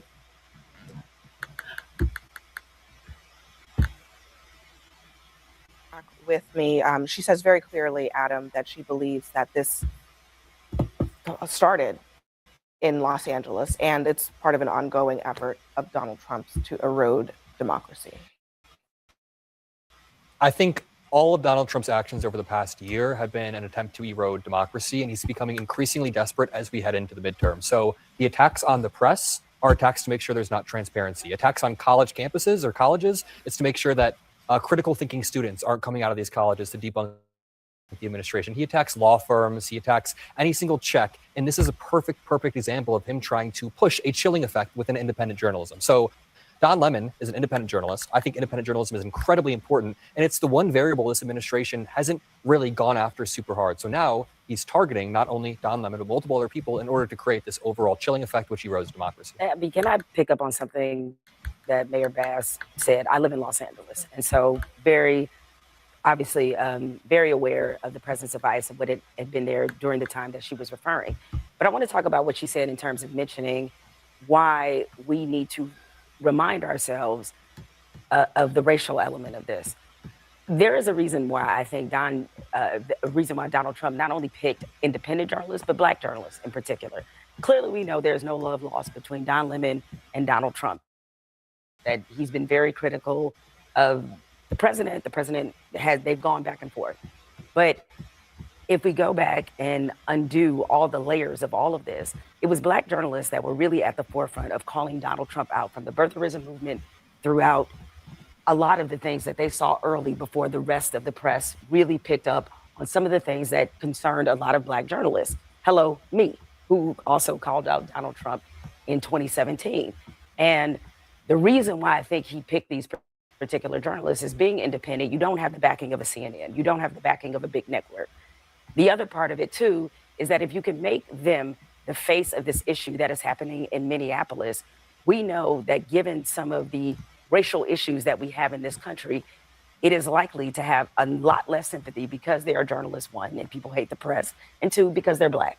And so I do think that that's an important part of this, especially given the president's own language when it comes to anti-DEI and making black people the face of woke, and all that we've heard from this administration. All of this is combined together and meant to drum up a certain sentiment against these journalists so that people are supporting their own rights being eroded because of who they think it's happening to. Even if you don't agree that there's race as an underlying factor here, it does seem very clear that the Trump administration, Lydia, views this as a slam dunk because Don in particular can be polarizing. And I think they feel like it's an easy way for them to chip away at the media. And look, again, you don't have to like or agree with anything that Don has said or done. But the right of the media, as you pointed out, extends not just to, Don, but also even to conservative media as well. And that's the part I don't understand. Why is it suddenly okay just because it's Don Lemon, just because it's Georgia Ford, that Trump is trying to criminalize the exercise of the free press, the actual reporting that they were doing on the ground? Well, also, I just want to respond because you accused me of mischaracterizing the indictment. This is actually a quote from the indictment that Lemon posted himself at the main door of the church, where he confronted some congregants and physically obstructed them as they tried to exit, challenging them with facts about U.S. immigration policy. So that is what the indictment says. I'm not stating whether I agree with that, but that's what the indictment says. So look, they also characterized him as intimidating a pastor who he was calmly interviewing. So I think we also have to, the characterization of him conducting journalism is also something to be questioned. Look, I think there's obviously a lot of journalists in Minneapolis. The notion that they're just randomly targeting somebody because of their politics or their race is a little unfair. They, if you read the indictment, are going after him because they think that he acted more as a protester than a journalist. But again, I think we need to be really careful when it comes to freedom of the press. And you brought up that Capitol January 6th. It's not what they think. It's the facts that matter. All of this, they think he was acting more as a protester. It's not what they say. It's what they can prove. So this link is also in my description box under DOJ. Go over in there and check out the links. All of the links that I play are in my description box. So let me share with you the story about how your president is trying to sue for $10 billion.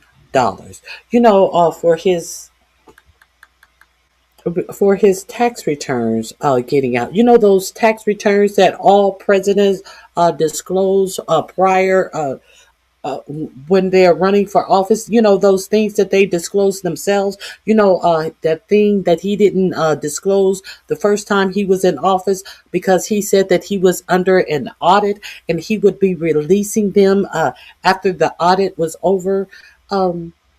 So I think it was the New York Times and another publication posted the amount he did not or did pay in taxes. And he is going to sue not the New York Times or the other publication. He's going to sue the IRS. So let's get into that story and how this story, this lawsuit, of course, is another bullshit case of bullshit from this administration. Let me share this with you. And then I'm going to show you how he says that he is going to actually mitigate the damages himself because he is the president. This makes sense. $10 billion, not million, billions. You know this. The cute little number that he always is suing. He was going to sue Rupert Murdoch for $10 billion if he didn't retract the birthday card doodle.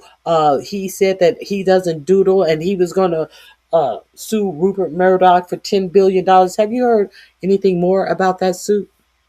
From that day to this, from the day that the doodle actually came out, what happened to that $10 billion lawsuit? He has threatened to sue the BBC for how much? $10 billion.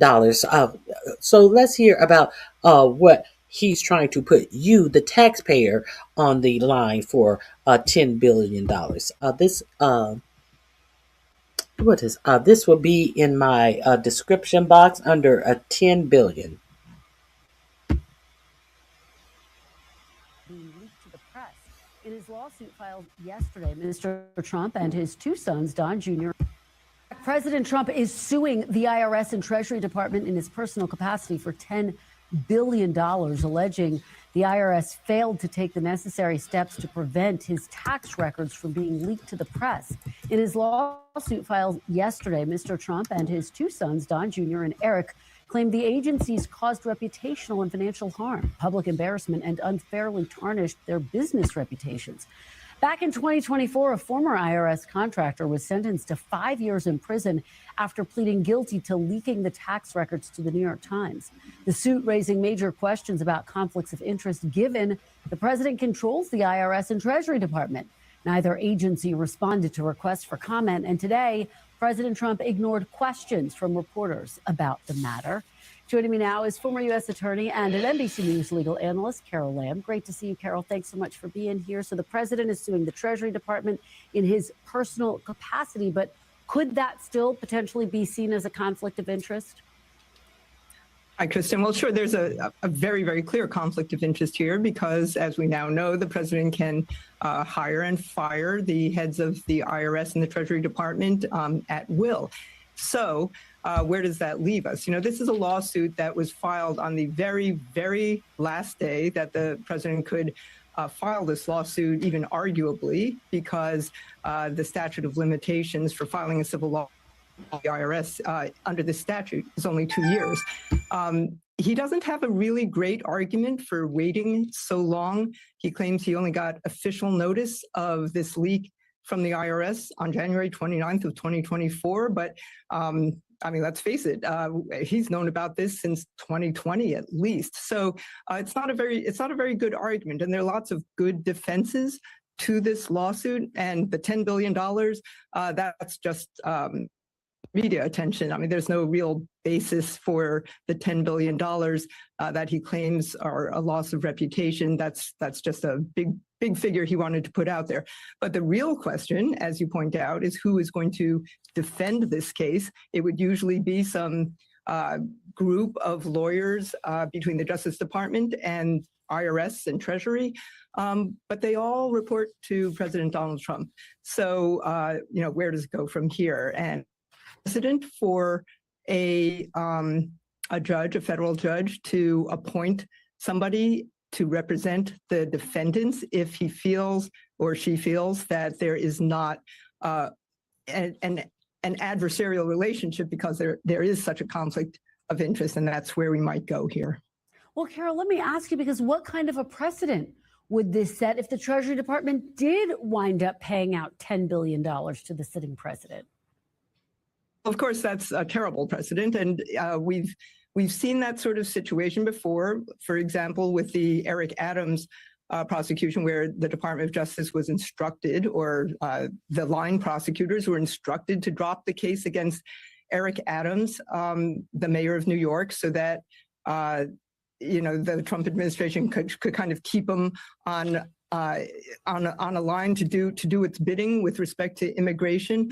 And the judge did hire an outside lawyer to come in and represent the independence of the Justice Department here. That's very, very unusual. I mean, almost never happens. So it would be a terrible precedent, because what could happen here is that there could be a settlement behind closed doors, and taxpayer money could be paying President Trump for something that is a highly defensible case here. But I will add that he has already lost what he was hoping to get, a sympathetic judge in the Southern District of Florida. I mean, there's not really a great reason to file this case in Florida. He was, for the most part, a resident of New York, and often these cases are filed either in New York or Washington, D.C., where the tax returns were filed. He was undoubtedly hoping he would get a very conservative judge who would be sympathetic to him. He did not get that. He got a judge who was appointed by Democrats, and it's important in this kind of case because lawsuits against federal agencies are generally heard not by a jury, but by the judge. And so the judge is the fact finder. So there are certain wins that are not going in President Trump's favor at this point. All right. Well, I know that you and we will be tracking this. Oh, but we would be remiss if we didn't say that there are also certain cases that are mitigated before they go to trial.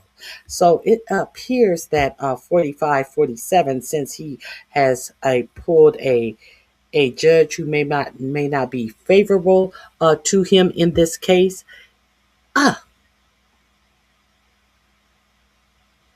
he may be mitigating his own court case. Let's hear the information on that. The grift is always grifting. And did you guys hear about how, was it 2 days or 1 day before 45-47 took office? You know that the Liberty financial situation that he has going on, where he is making all of this money off of Bitcoin. He sold 49% of this company to, I think it was the UAE. So they own 49% of this company. These people who are dumping billions of dollars into his little personal fund, his little buying all of this Bitcoin, and you don't know who's buying it, and you don't know what they're getting in exchange for it. Well, it seems like someone from the UAE, a personal, I think it's not the country, a personal investor owns almost half of his, what is it?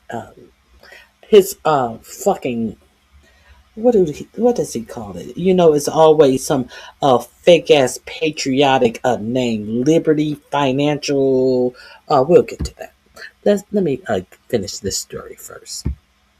I apologize.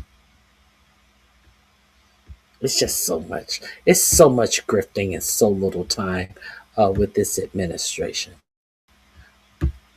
Here we go.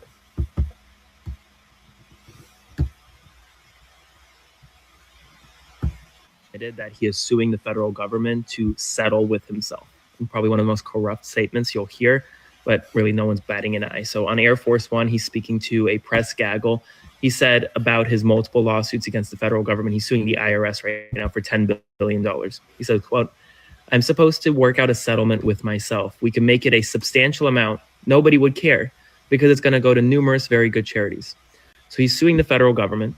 Then because the federal government is himself at this point, he is then working out a settlement for himself picking a number that he wants and pocketing that number and saying that he's going to numerous charities. One of those charities is probably the Donald Trump Presidential Foundation to build his presidential library. But he is suing the government for $10 billion. That is your money. That is your money, by the way, taxpayer dollars. And no one's batting an eye. Spread the word, because I think people need to know about it, and follow along, stay update on all the news that you need to know about. There'll be much more to come very soon.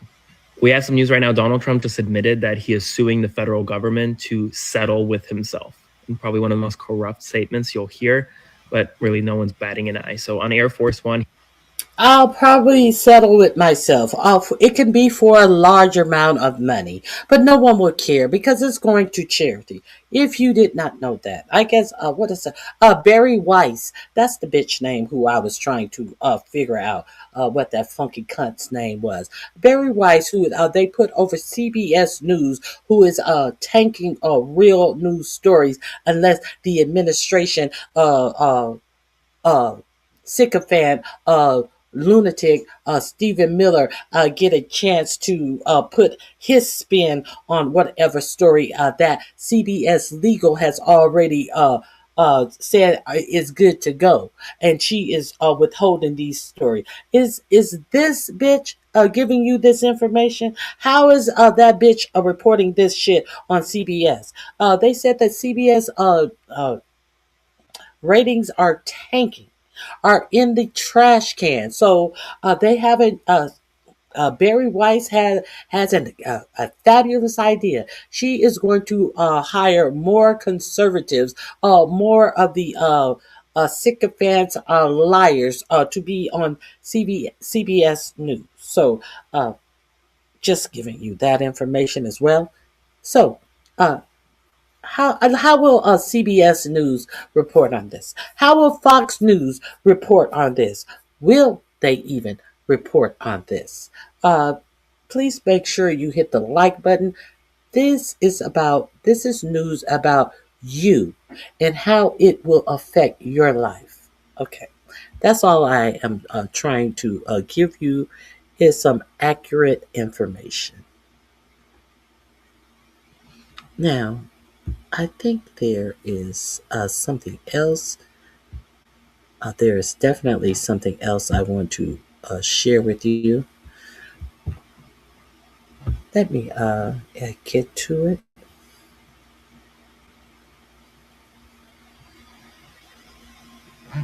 One second.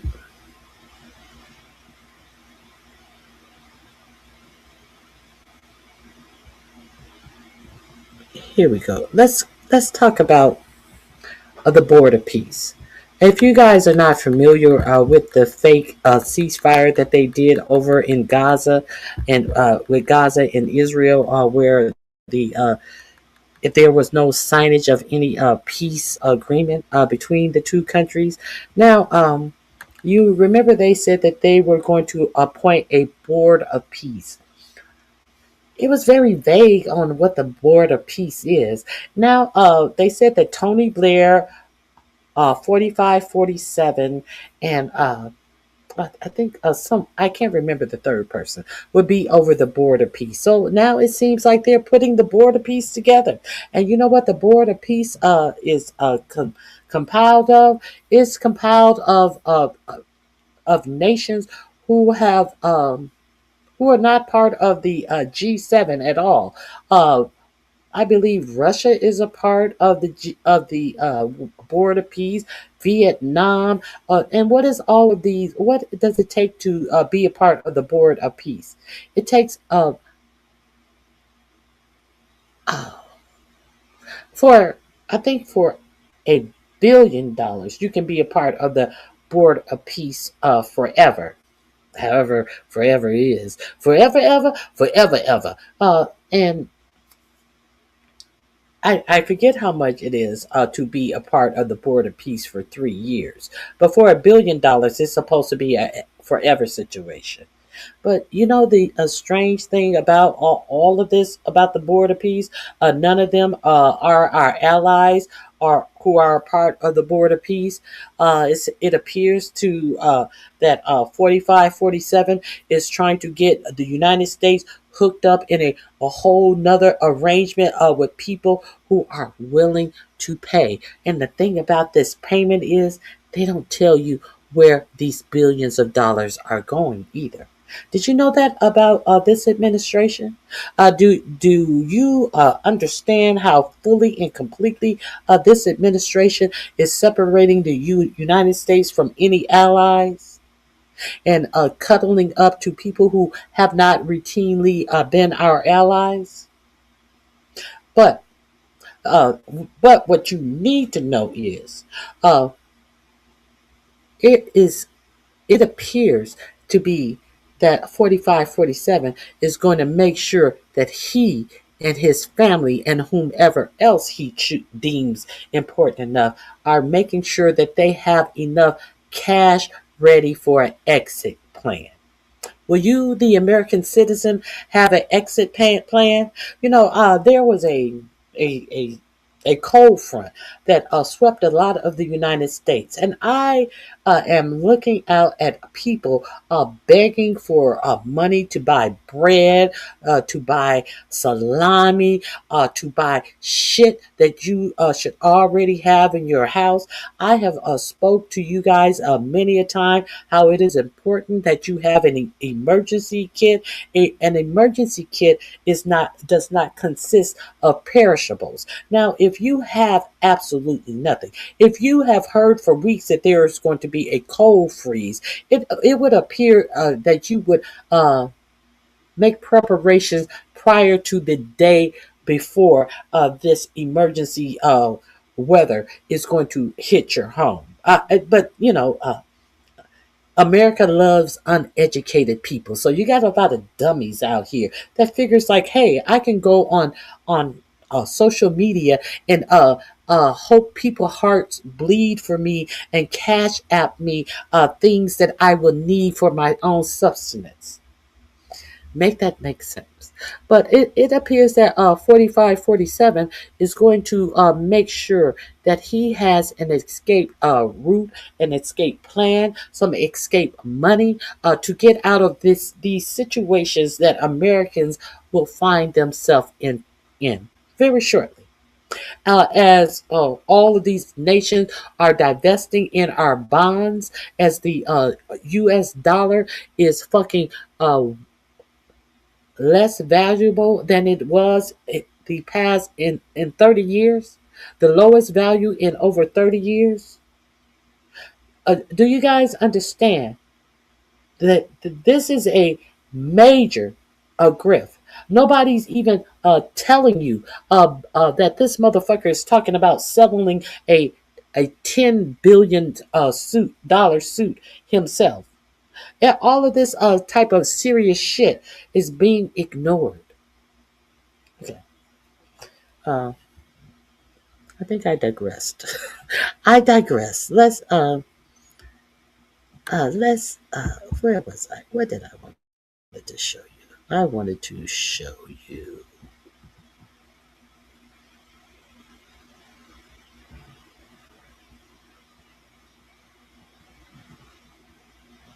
Let's go with Marco Rubio being questioned about this border peace since they decided to start talking about the border peace.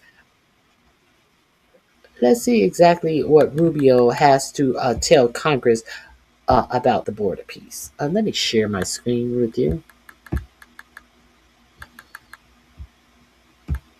Hey, Leonard. Hey, Z Sarah. It is good to see you guys. Leonard, I hope you've been doing okay. I was thinking about you the other day. I was hoping that you were okay. So let's get into this.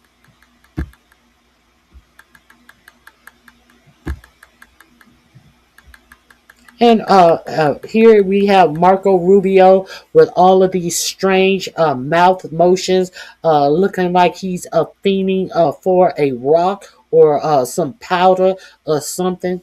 Let's get into this. This is under uh, no peace. This will be in my description box under the link no peace.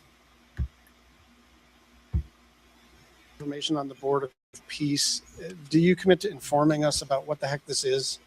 Yeah, it's a Board of Peace. Thank you. Well, I mean, I'll just note that Albania, Armenia, Azerbaijan, Bahrain, Belarus, Bulgaria, Cambodia, Egypt, Hungary, Indonesia, Israel, Jordan, Kazakhstan, Kosovo, Morocco, Mongolia, Pakistan, Paraguay, Qatar, Saudi Arabia, Turkey, UAE, Uzbekistan, and Vietnam. There are a lot of countries with whom we normally work very closely and with whom we are aligned geopolitically and in terms of values that are not on the Board of Peace. And so I think it's reasonable for us to wonder whether something in terms of a, I don't know, competitive structure to sort of either undermine the UN or circumvent the UN. I just worry that a lot of our friends are not on that list, and some of our adversaries are. Thank you, Chairman, Ranking Member. Secretary, good to see you again.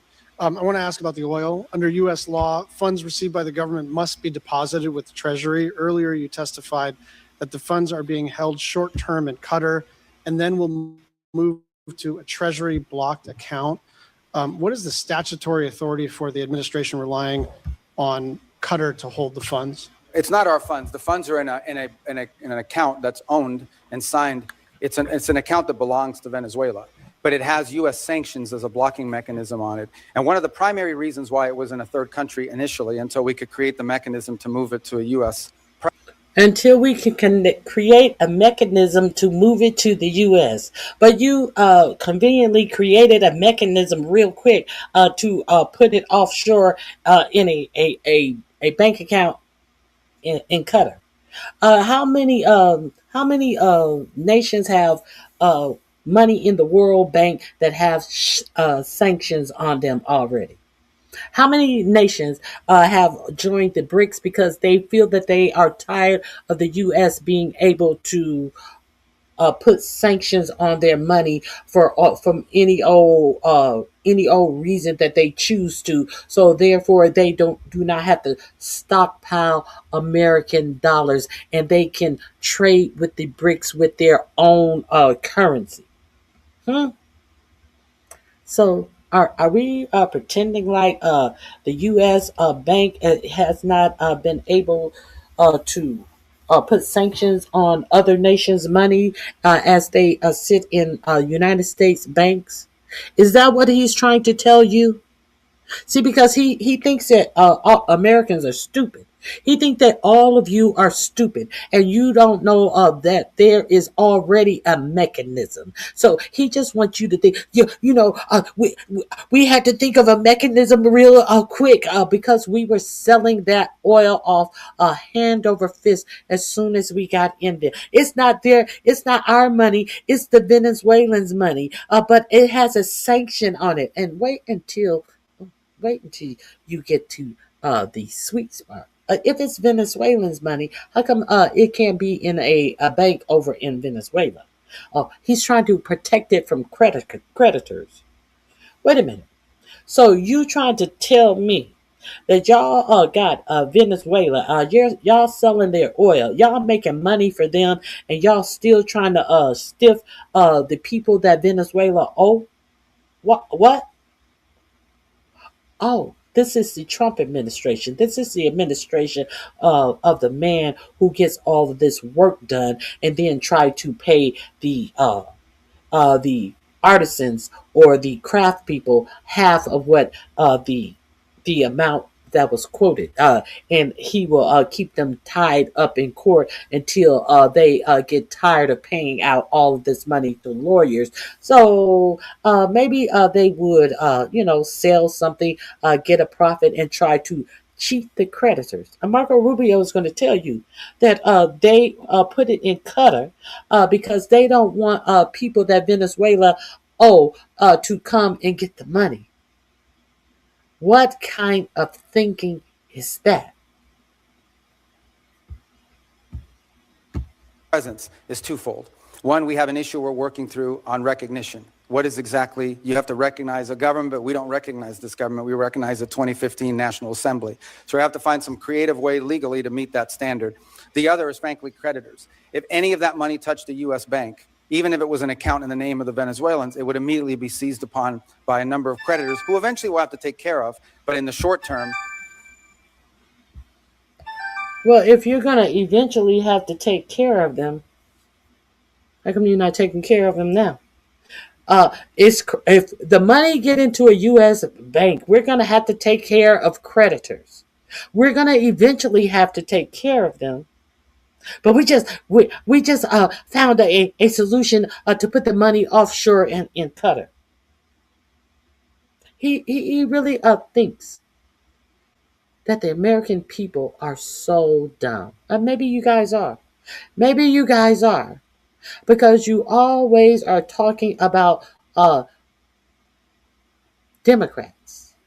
You never see anything that's right in front of your face. But a storm is coming. Are you going to be ready for the storm? That's all I want to know.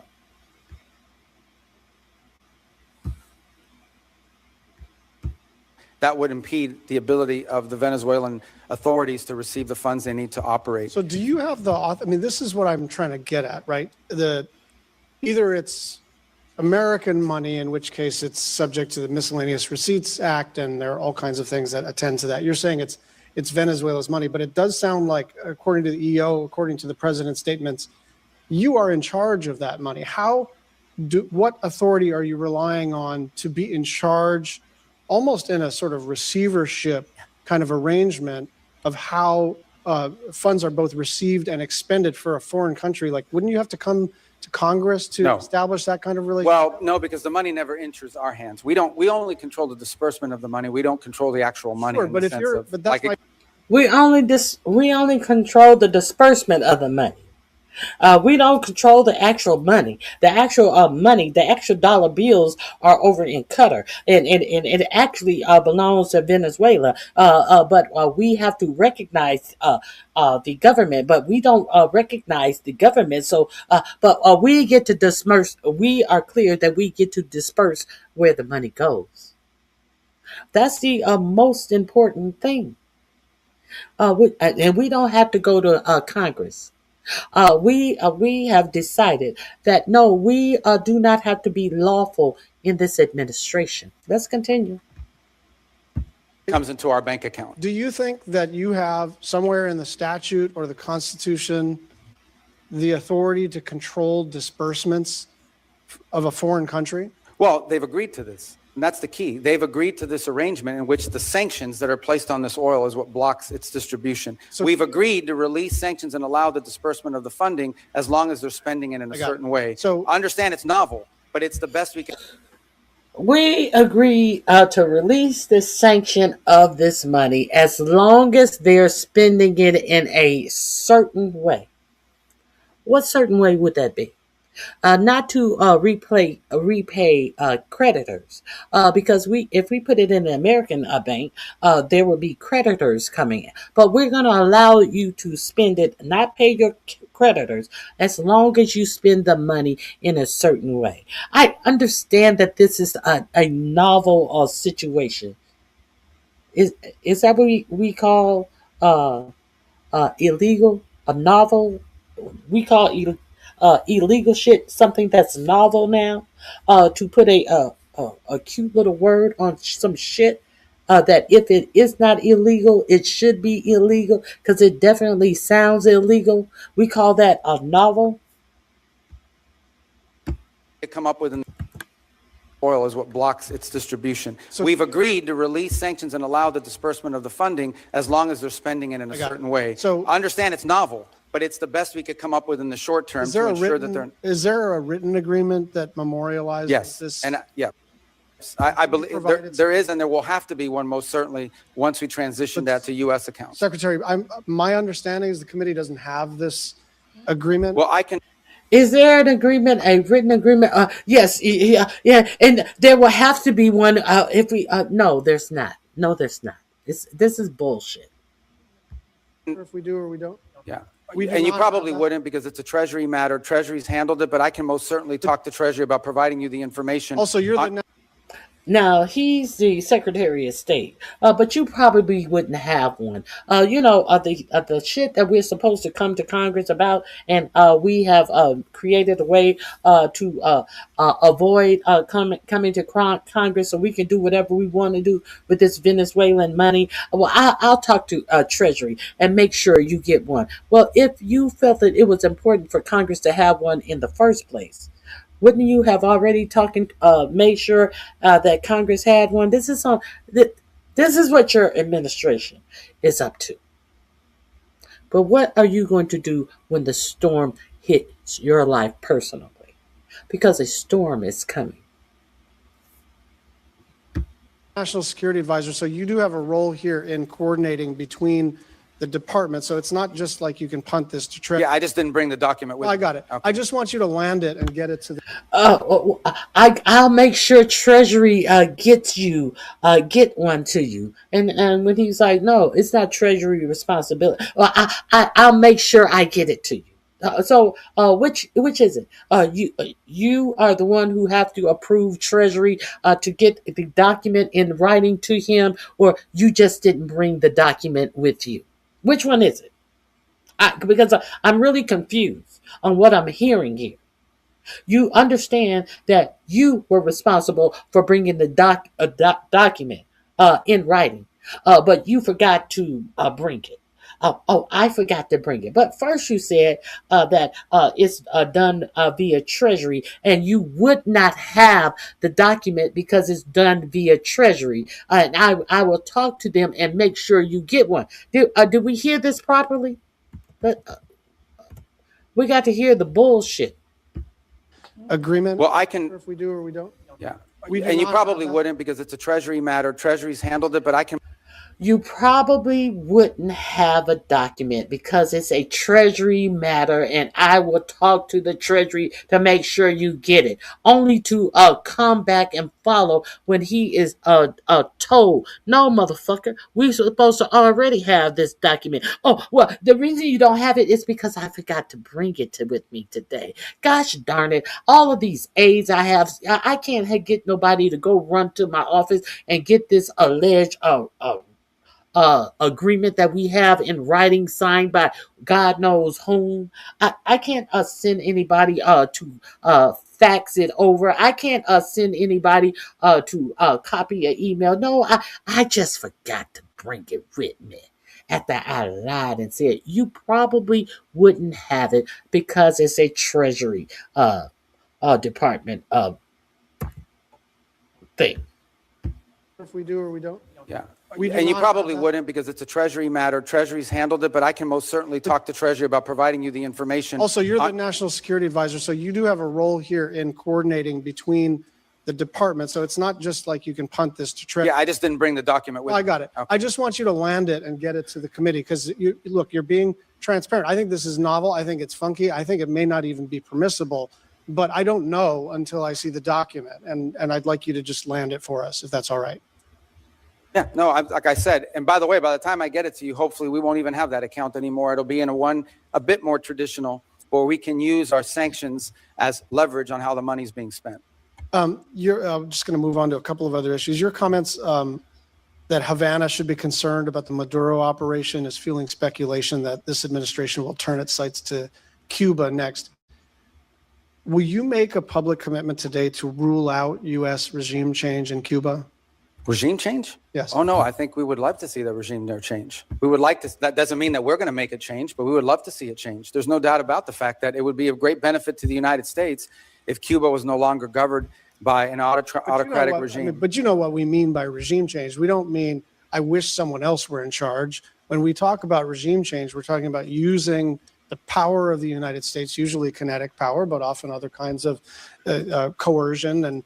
And I'm not even saying that that's always not in our interest. I'm just saying, I'm not asking you whether we would prefer a different kind of government. I'm asking whether you are trying to precipitate the fall of the current regime. Yeah, but that's statutory. The Helms-Burton Act, the U.S. embargo on Cuba is codified. It was codified in law, and it requires regime change in order for us to lift the embargo. Okay. We have not received any information on the Board of Peace. Do you commit to informing us about what the heck this is? Yeah, it's a Board of Peace. Thank you. Well, I mean, I'll just note that Albania, Armenia, Azerbaijan, Bahrain, Belarus, Bulgaria, Cambodia, Egypt, Hungary, Indonesia, Israel, Jordan, Kazakhstan, Kosovo, Morocco, Mongolia, Pakistan, Paraguay, Qatar, Saudi Arabia, Turkey, UAE, Uzbekistan, and Vietnam. There are a lot of countries with whom we normally work very closely and with whom we are aligned geopolitically and in terms of values that are not on the Board of Peace. And so I think it's reasonable for us to wonder whether something in terms of a, I don't know, competitive structure to sort of either undermine the UN or circumvent the UN.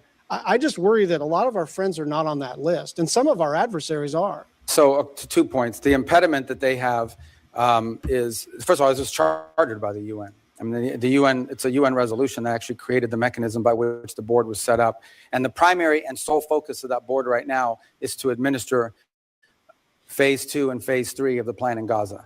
Okay. And we welcome, all these countries have been invited. Some in Europe have chosen not to join it, either because they have constitutional, they require constitutional approval of their parliament in order to join, depending on some leaders. Like, for example, I'm thinking there are a couple countries in Europe that could not join until they got permission from their vote.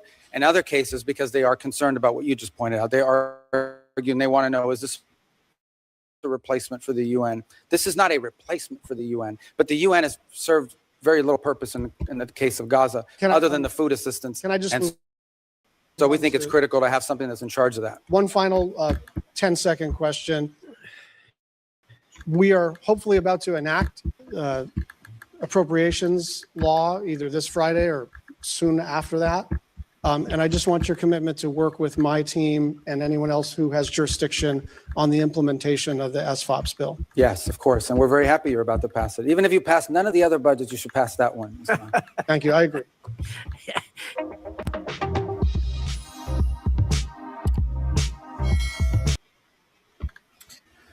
Okay, so let's see what the Board of Peace is actually here for. Let's see how this Board of Peace, since they're getting it off the ground, let's see what's going on with the Board of Peace.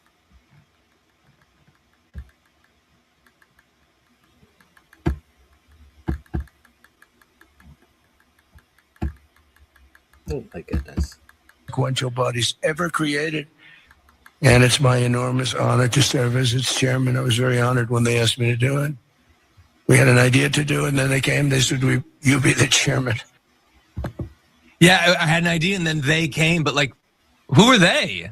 You had the idea. How did they exist for you to be chosen without you knowing? That doesn't make any sense. It's like I always felt about the Bible that, like, they leave the Garden of Eden, and then they go out, and there's, like, a city. And I'm like, wait a second. I thought you were the first people. This story isn't adding up, Trump.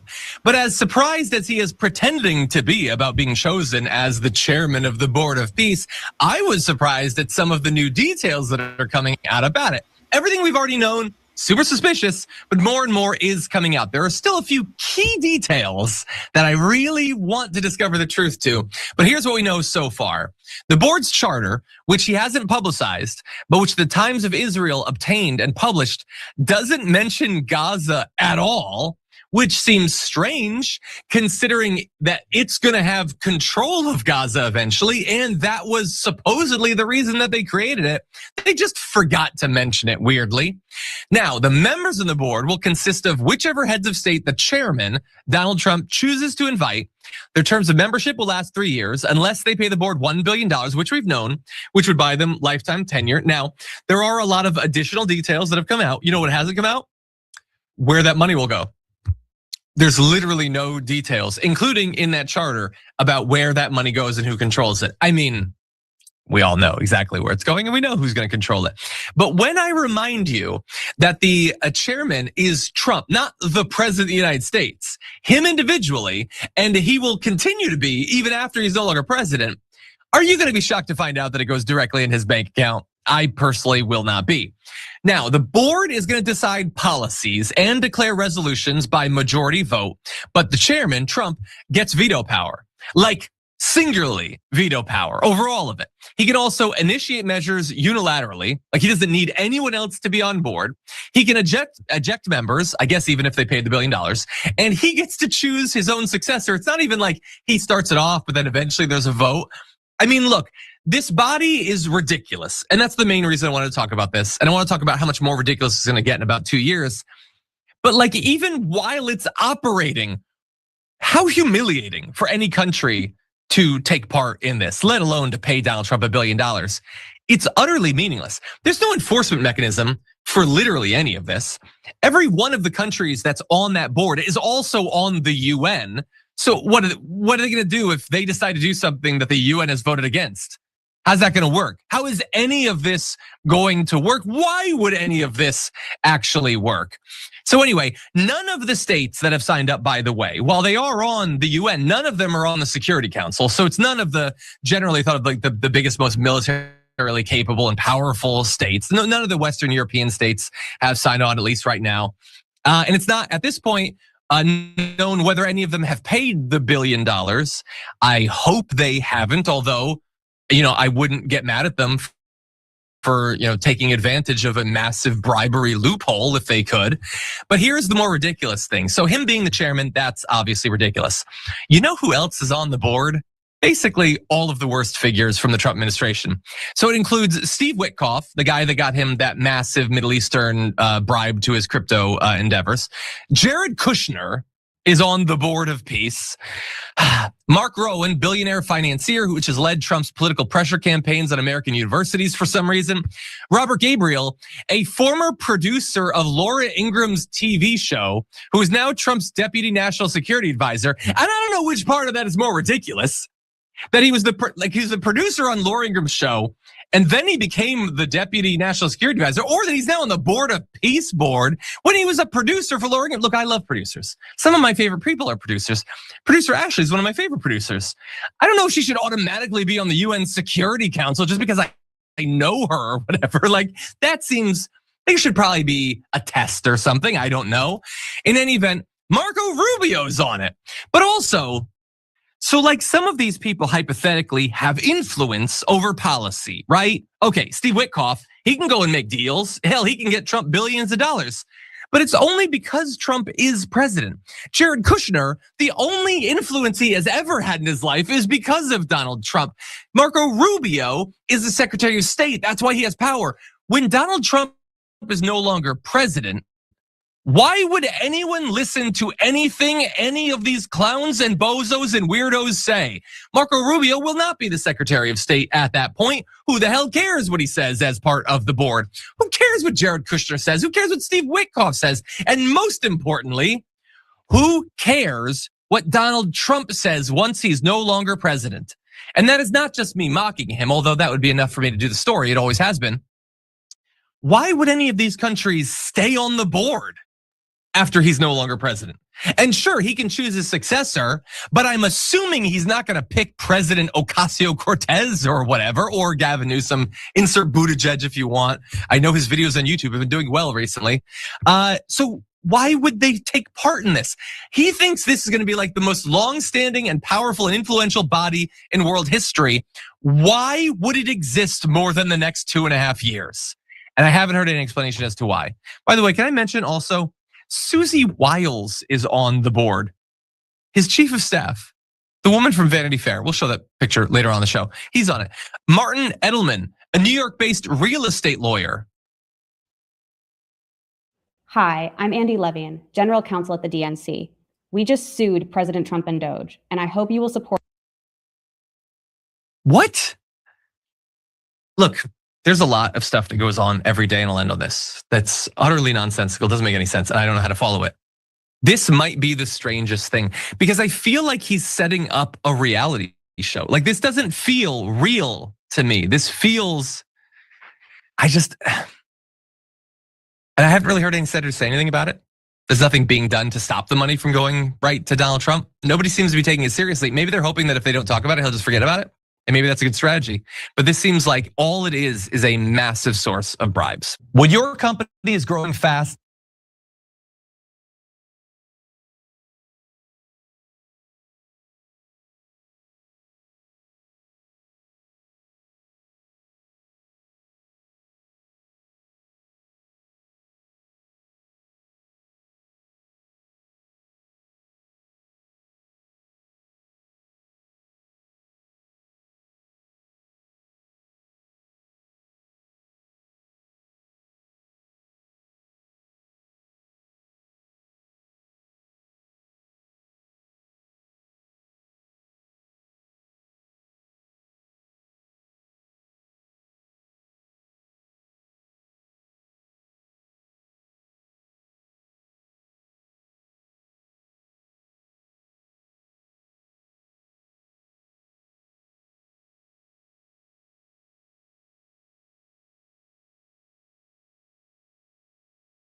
Let me share one more thing with you. As the U.S. economy is falling off of like a cliff, and 45, 47 is making these tens of billions and hundreds of $1 billion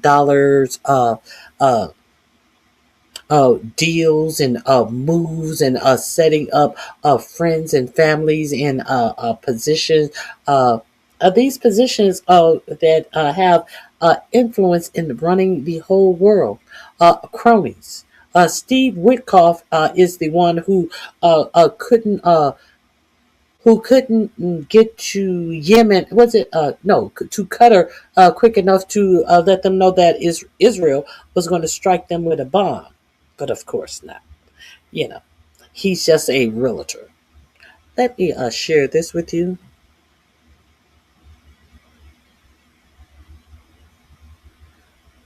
Um,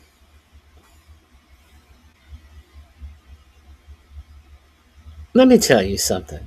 Let me tell you something stupid. Chris Darwin, California is the fourth largest economy in the world. You are probably somebody who lives in a broke ass red state, and if California did not make the money that California made, your state would be destitute. So do not put propaganda in my chat. If you're ignorant, I understand that there's a lot of ignorance going on out here, but cut the bullshit. All of this. Oh, it's waste, fraud, and let's. I have to share one more thing with you. Let's see how 45, 47 sold 49% of his share in that crypto coin business that he had to some rich people from the UAE, I believe it is. Allegations against President Trump tonight, a bombshell. New report exposes a secret deal between the Trump family and an Abu Dhabi roll known as the Spy Sheikh. The Wall Street Journal reporting, quote, 4 days before Donald Trump's inauguration last year, lieutenants to an Abu Dhabi roll secretly signed a deal with the Trump family to purchase a 49% stake in their cryptocurrency venture for $500 million. At least $31 million was also slated to flow to entities affiliated with the family of Steve Witkoff, who is a World Liberty co-founder and had just been named the U.S. envoy to the Middle East. Joining us now is Sam Kessler, one of the Wall Street Journal reporters behind the story. Sam, Is Steve who? Steve Witkoff? Just became an ambassador. Now, World Liberty Financial is run by 4547's son, and who else? Steve Witkoff's son. If you didn't know, now you know. I just wanted you to be clear. Magnitude of this story and the scope of the deal and the reporting, there is just so much there. Can you just walk us through what actually went down here? Yeah, thanks so much for having me. It is dense, and I appreciate you nodding at that. I think you did a pretty good job in the overview there, but just to go back a little bit. So my colleagues and I, Rebecca Ballhaus, Angus Berwick, and Elliot Brown, we broke this story last night. It's about a deal that happened just 4 days before the inauguration, like you mentioned last year, where the Trump family made a deal with a UAE royal, Sheikh Tahnoon, known as the Spy Sheikh, in exchange for 49% of their cryptocurrency company, World Liberty Financial. And the deal was worth $500 million with money flowing to those entities you mentioned, including entities associated with the Trump family and his, at that point, incoming envoy to the Middle East, Steve Witkoff. It's crazy not just because of the scale of the deal. Those figures are obviously pretty massive, even by the standards of other deals we've been hearing about in this administration, but it's also pretty extraordinary in terms of the timing. A big thing here is that Sheikh Tahnoon, in addition to being a royal and brother to the president of the UAE, is also that country's national security advisor, and he's been tasked with securing AI chips for the UAE, and he also oversees a portfolio of worth $1.3 trillion. It's pretty crazy, but basically, after this deal was signed, just within a few months, Sheikh Tahnoon's own company, G42, was granted access to these highly coveted, very advanced US AI chips.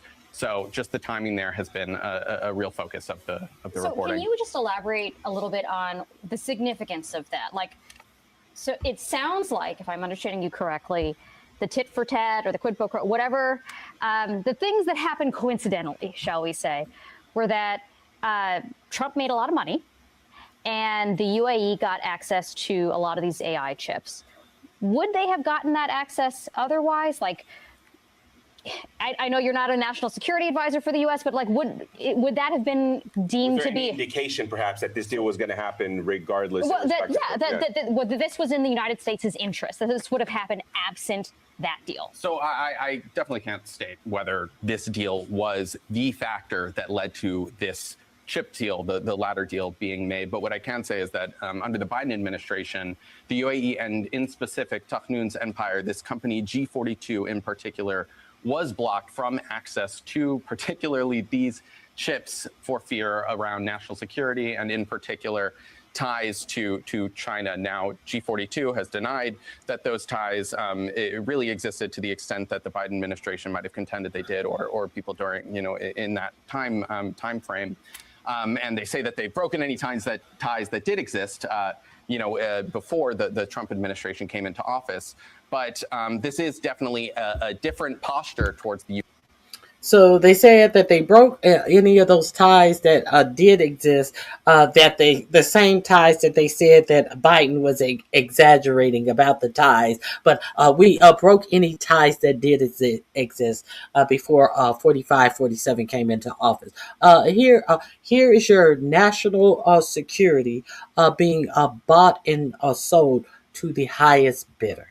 I wanted to leave you guys with that.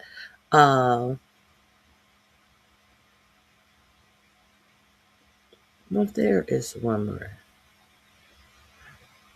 There is one more thing. I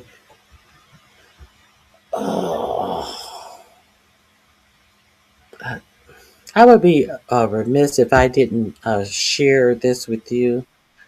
No, I want to talk about family. Before we go, I want to talk about it's always your family.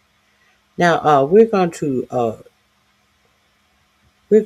talk about Elon Musk's daughter, and we're going to talk about the family of Elon Musk and what's that big head? Stephen Miller. Let's get into It's Always Your Family. Before I go, but I will not have time to show this tomorrow.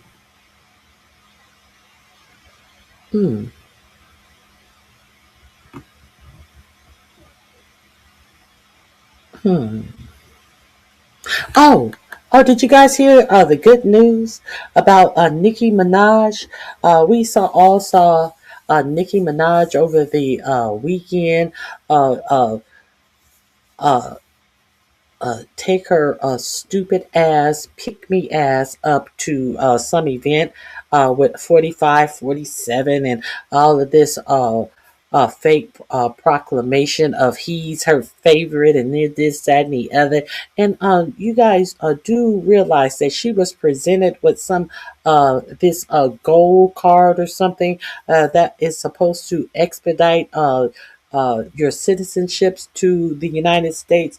Are you aware that right after that, the 45, 47 administration said that, no, that is not a real a gold card. No, that was a symbolic gold card that they gave Nikki.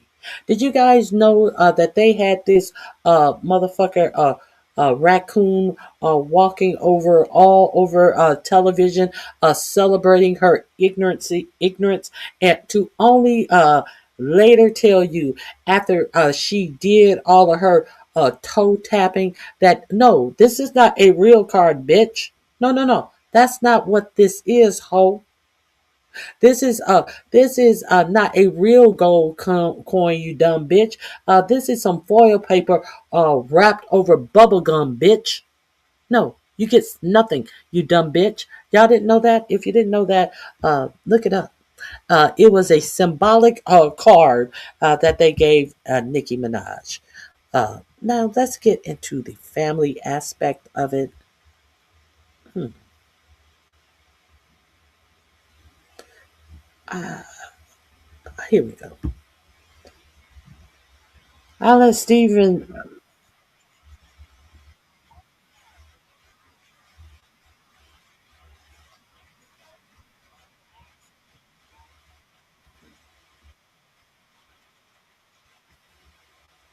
Oh,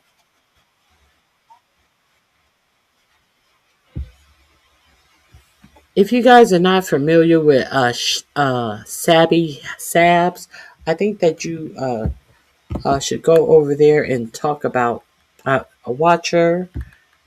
Let me see.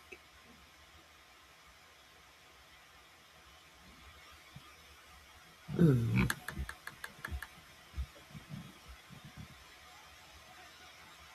Let me see. Hold on.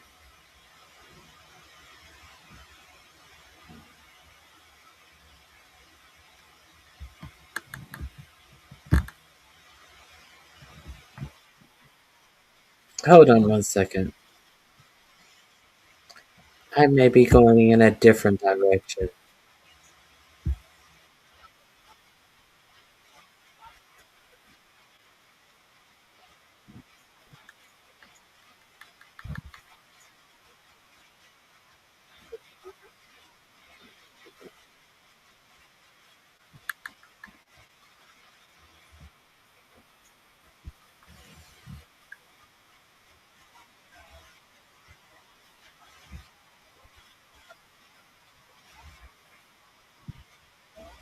Hold on one second.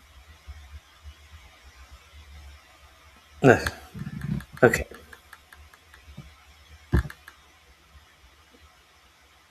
Okay, here we go. I apologize. It's just so much stuff I have back here. I guess we're gonna get to. Let's get to the family drama.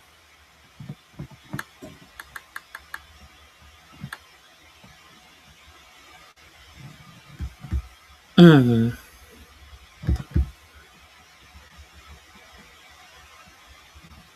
Let me see.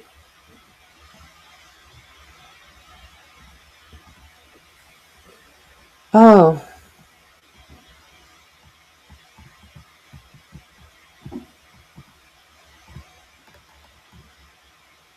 let me see. I apologize.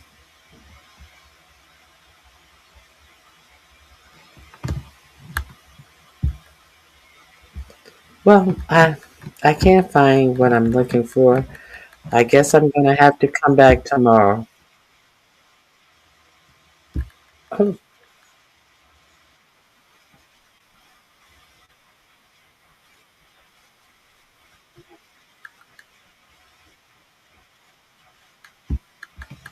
hold on. I may be able to find it now.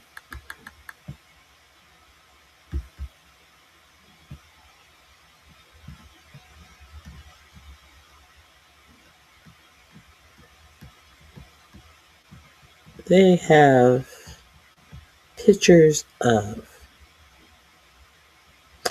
Oh, you guys heard about the Melania Trump movie that was a total wash. Even family members didn't show up for the premiere.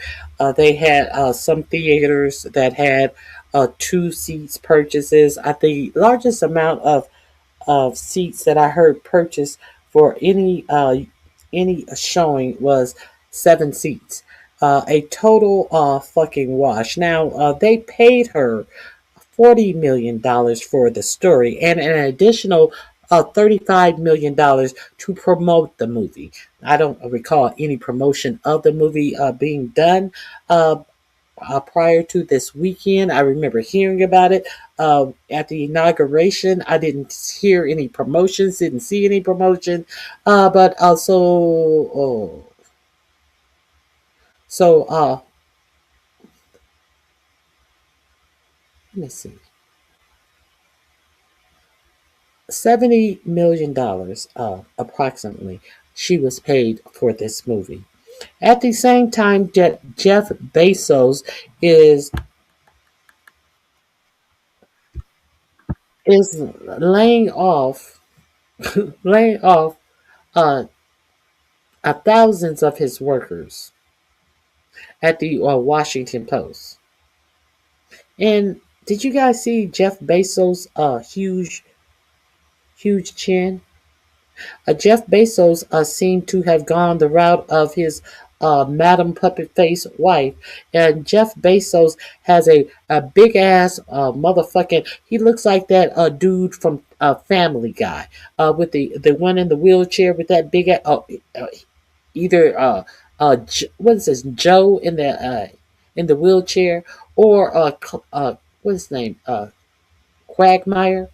Either or. Jeff Bezos, let me see if I can find Jeff Bezos' distorted new chin. He's also grown a beard. I guess trying to make you make it seem like, oh, I just didn't notice his chin was that big when he shaves the beard off. Let me see.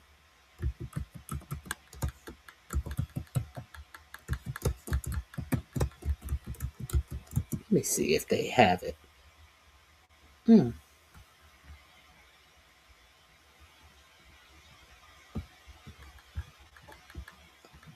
Let me see if they have the new chin.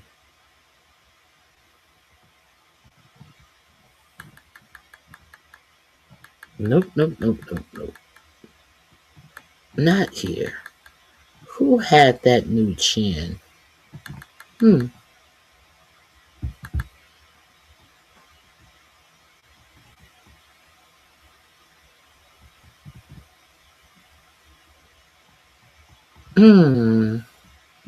I'll find it. And I'll show it to you tomorrow.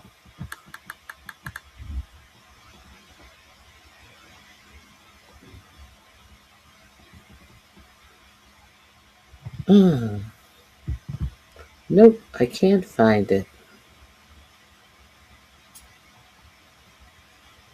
And unfortunately, Anna Wintour has sewn out and allowed Jeff Bezos and his Madam Puppet wife to be over the Met Gala this year. So, all industries have sold out to these billionaires. So, that's the end of the Met Gala. I cannot. I forgot who had that picture of him and that fucking big wonky ass chin that he's sporting now. So let's get into the failure of the Melania movie. At the same time that people are losing their jobs, this is what billionaires are paying money to. Here we go.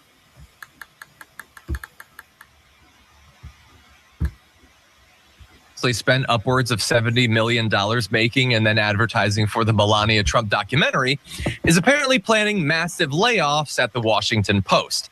And so as these are brewing, the hashtag quote, hashtag save the post has been used by several reporters there at the Washington Post to try to make the case for why those looming job cuts shouldn't actually happen. It was reported by Dylan Byers of Puck saying massive layoffs coming. Rumor inside Post is that Sports Desk could be shuttered entirely. Foreign Desk will be hit hard too. I don't know what that leaves. Expectation is that hundreds will be affected. Washington Post front office not commenting, because I'm sure if they did comment, they would be the first on the list. But here's what one reporter said to Status's Oliver Darcy. I've never experienced such a feeling of dread. This is one staffer said, describing the mood as morale sinking to a nadir after interviewing more than a half dozen staffers and insiders at the Post, reviewing internal Slack messages. Another former manager bashed Bezos and Lewis's stewardship of the paper as a, quote, business failure on a colossal level. And they're apparently begging him to save their jobs. Some of them, by the way, are evidently trying to get like high-profile celebrities who've previously been affiliated with the Post to do something to help them out, including Tom Hanks and Meryl Streep. They were in the movie The Post 2017. It was a very well-received movie about the Washington Post. They're apparently trying to get them involved to do something about it. But just think about it. I know that they're different aspects of his business, but all of this is under Jeff Bezos. He didn't have to buy the Washington Post. He chose to. And so now apparently they're hurting financially. So hundreds need to lose their jobs. They're not going to do sports reporting anymore. They're reporting on foreign policy and foreign affairs, apparently, on the Melania Trump documentary that nobody cares about, nobody asked for, nobody is going to see. It's going to lose almost the entire $70 million. And one would imagine that that would pay for the hundreds of jobs that he is instead going to cut. Now, I want to, especially because we're having some tech problems, I want to get to a little bit about that. Melania apparently called into Fox and Friends to talk about a couple things. Let's jump now to that. What can we expect, and why was this important to you? Because you're a very private person in many aspects. This story was never told before. So the audience will see me, how I manage my business, my philanthropy, family, preparation for the inauguration, and also establishing the East Wing for the White House. How I manage all of that in 20 days prior to the inauguration. The East Wing is a smoking ruin. It's a crater. I'm not saying she didn't do good work setting it up before Donald Trump bashed it to hell or whatever, but it feels like a bit of a moot point now, considering what he did to your offices. Also, look, I don't know the Trumps. Maybe this is me being like a deranged lib or whatever. She's not managing her businesses. Come on. She's an influencer. Somebody comes and says, we're going to make some NFTs. You want to put your name on it, do a brand deal, and they make the NFTs. We're going to make a perfume. You want to put your name on it, and they put her name on the perfume. She's not down there doing payroll. She's not doing business strategy or something. It's just so like, just admit you have the life that you have. Just be real about it. But anyway, obviously the main reason she went there was to promote the documentary. And the reason she needs to do that is that nobody's actually going. So all the people on our team, Elliot, we looked up to see on the day that the Melania documentary comes out. I looked at my local theater where I go to see movies to see how many tickets had been sold. At the one I went to, about 5 had been sold. Producer Mike gave us a screenshot. 1 seat had been sold in advance, and there's still a couple days, but it's likely that the Melania thing is going to be a massive money waste. And at a time when they're apparently desperate for cash at the Washington Post, it seems even dumber that they wasted all this money on the Melania documentary. But what do you make of all this? Yeah, I mean, Okay, so there you go. Good money out. Good money thrown out after bad. Okay, so that's all I have for you guys today. I'm sorry, that's all I can find.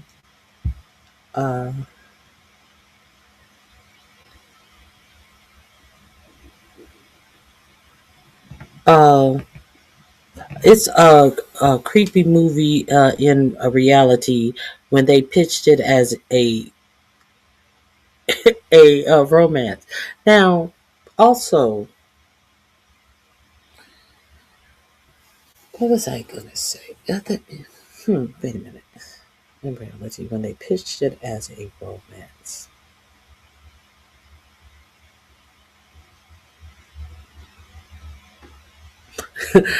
She looks like Putin's sister to you? I didn't even like Pretty Woman. Why would I want to see a foreign MK Ultra beta sex bot story? Oh my goodness. Now, exactly, you're not going to see any story.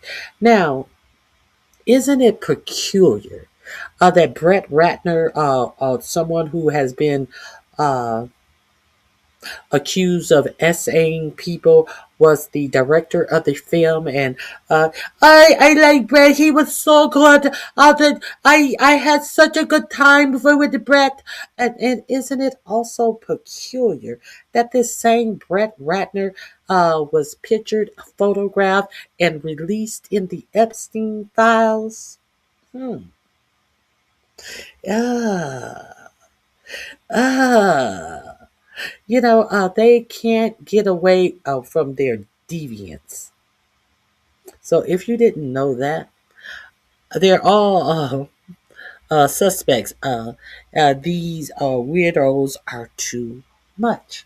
Yes, Brett Ratner, who has long been accused of essay crimes, was the director of this movie.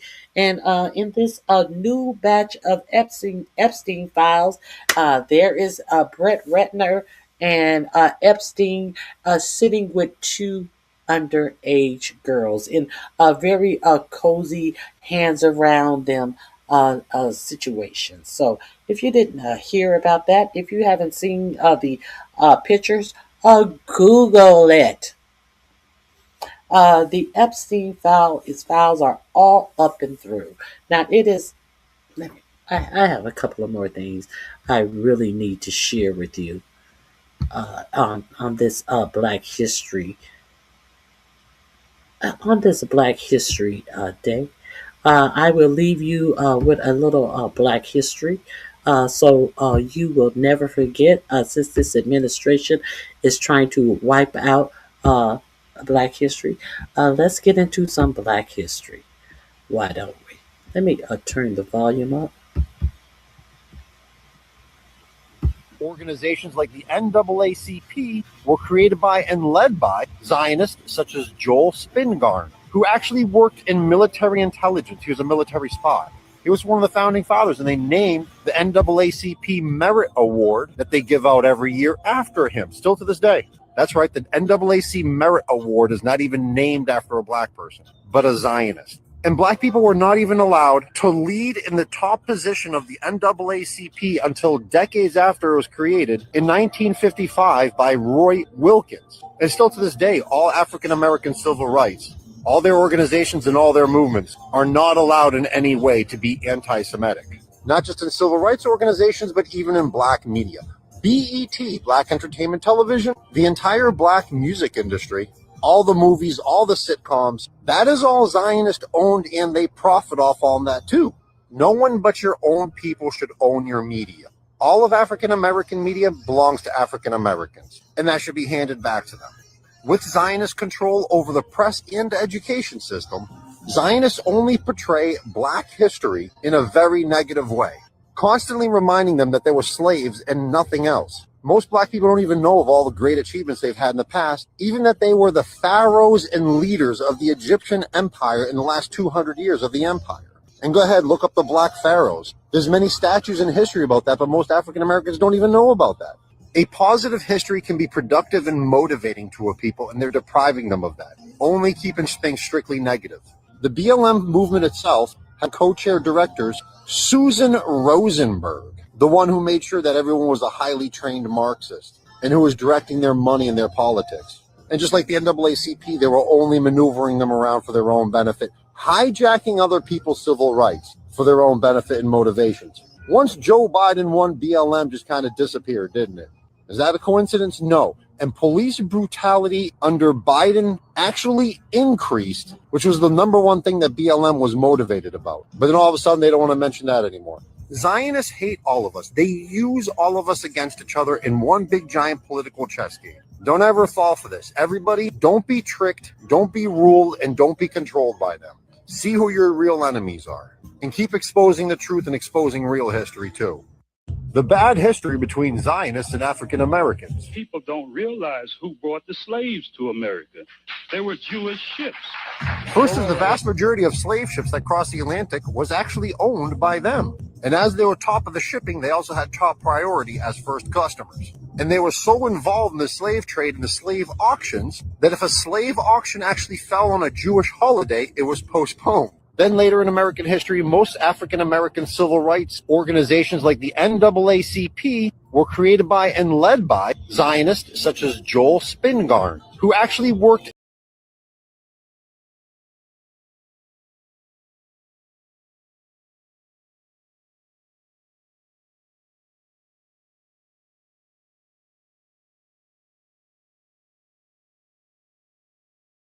There's another one I want to share with you before I leave. Let me share this one with you right quick. Here we go. Let me put the volume on and start it over.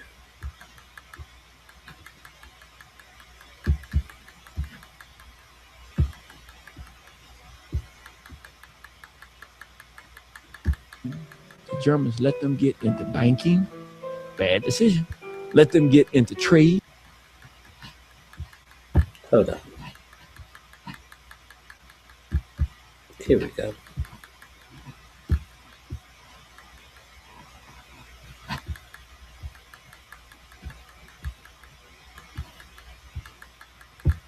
They said when the Holocaust happened, we allowed them to come because they were facing pain and we wanted to make sure they had a safe place where they were safe. Now, how could they come and try to do this to us? I was like, y'all must don't know these Jews. Yeah, I saw what happened in Palestine. Hey, I know what happened in Germany. People don't talk about this. In 1905, the Jews went to Russia to try to kill the Tsar. When the Russians found out what happened, they stopped them and put them out. Nobody else in Europe wanted them. You know the one nation that would take them? Germany or? Germany. Interesting. The Germans let them in 1905 in mass numbers, fleeing Russia. They weren't fleeing persecution. They were fearing justice. They tried to kill the Tsar. You can't kill. That's like killing a king. You can't kill the Tsar. These arrogant Jews, financed by Wall Street, go in and try to kill the Russian head. The Russians said, you got it. They run into Germany. The Germans let them get into banking, bad decision. Let them get into trade. The biggest trading partner with it, okay, just like we have everything is made in China now, back during that time, everything was made in Germany. They were the greatest producers at that time. Great relationship with America, like this. Yeah. Everything was made in Germany. The Jews took over. The Germans won World War I. People don't know this. The Germans won World War I. Do you know what happened? I'm not sure what they got. They were trying to pay for the war, right? No. They won the war. It was really over. But the Jews from Germany, the ones that the Germans let get rich, went to England and said, hey, you want to win this war? They said, yeah, but we can't win. The Navy, we didn't know they had a powerful Navy like this in Germany. I said, don't worry about that. We'll bring America into the war. It's the Balfour Declaration, right? I did hear about that. Balfour. I didn't realize they'd almost won the war at that point. I know they had won the war. No, I knew that's why they forced them in. They had won World War I. It was old. They were ready to go and sit down and talk, but the Jews said, we'll bring America in. Yeah, and America stepping into World War I made zero sense. There was no reason for us to step in, but it was just like, it showed the power of the bankers. The Jews, it's an extermination. I don't have any other, it's an extermination campaign. How can we get America, England, France, Germany, Russia, how can we get them all killing each other? We're trying to kill all the white folks. We got to get them in a major war. So we're going to betray the Germans who saved us from death, flip on them, and all they got to do, we'll bring America into this war. It wasn't about getting Palestine. That wasn't it. Yeah, that's just what they used. That was the added bonus. We want them at war with each other. But the added bonus, we're going to get our own homeland where we'll make our base. They told them, just give us Palestine as our homeland, and we get it. Yeah, the land that wasn't theirs to give. You know what they told me? Exactly. They said, when the Holocaust happened, we allowed them to come because they were facing pain, and we wanted to make sure they had a safe place where they were safe. I think it's only one more I have for you.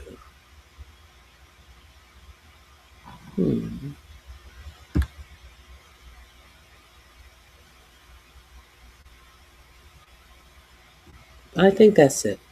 Okay, I appreciate you guys all coming. Oh, I have one more. The United States is now being sued for those two other people who lost their lives in those boat strikes that they told you were drug boats coming in from Venezuela, and you've heard nothing else about a drug problem from Venezuela since they are. The United States is over there selling their oil and putting their money in bank accounts in Qatar. Here we go. Killed by U.S. boat strike in the Caribbean are suing the Trump administration for wrongful death and extrajudicial killing. On October 14th, Chad Joseph, who was 26 years old, and Rishi Samaru, who was 41, were on a small vessel headed back to Trinidad from Venezuela when their boat was targeted, killing all 6 people on board.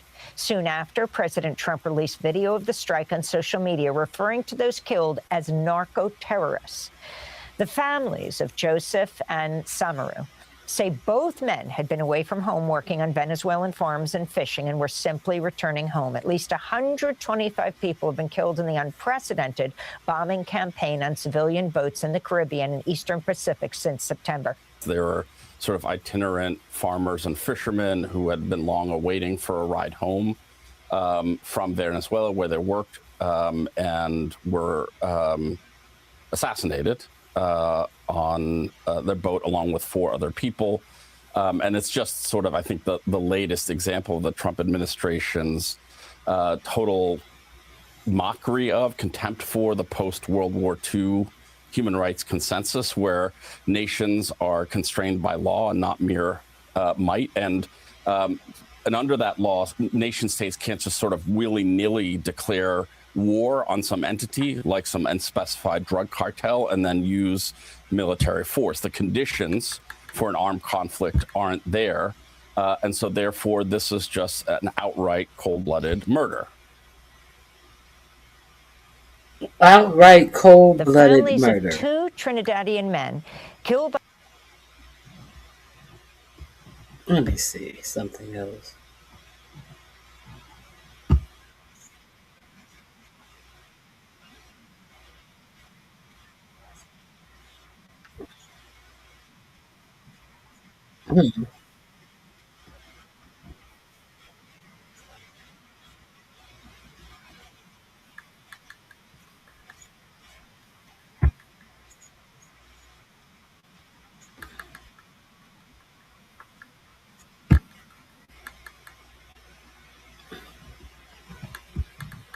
Let me, I must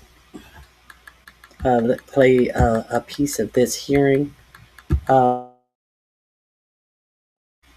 must play a piece of this hearing with Marco Rubio looking like he need to puff on a rock or sniff something. I'll leave you guys with this.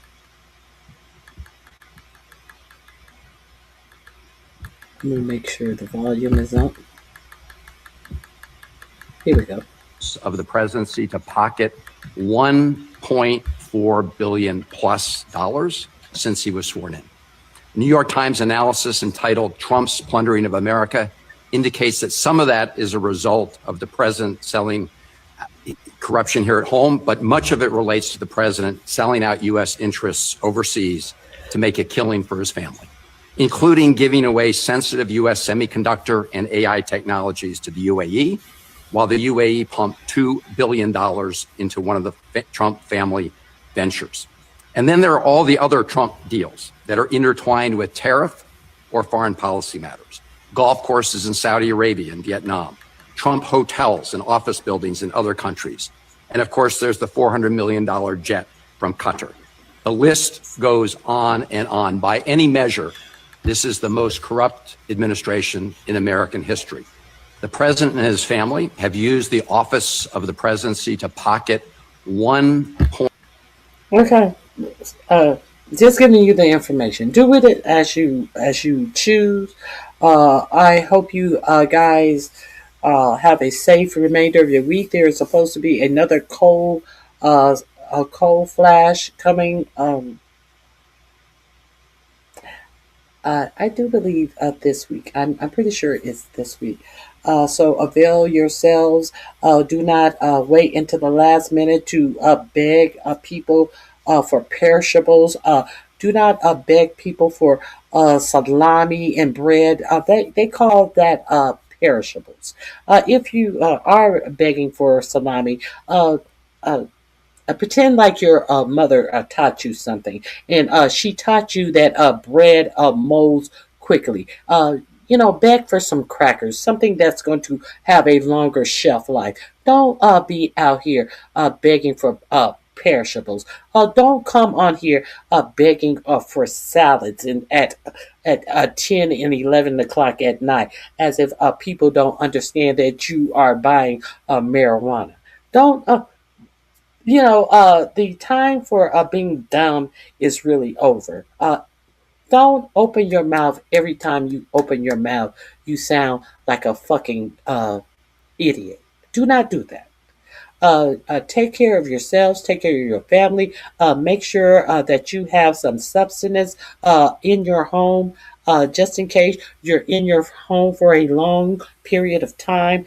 Get up off your ass and off of the computer. And if you're too broke to buy anything, if you're too dumb to have stockpile things in this bad economy, at the time that this government is showing you that they give zero fucks about you, take your ass to a food pantry.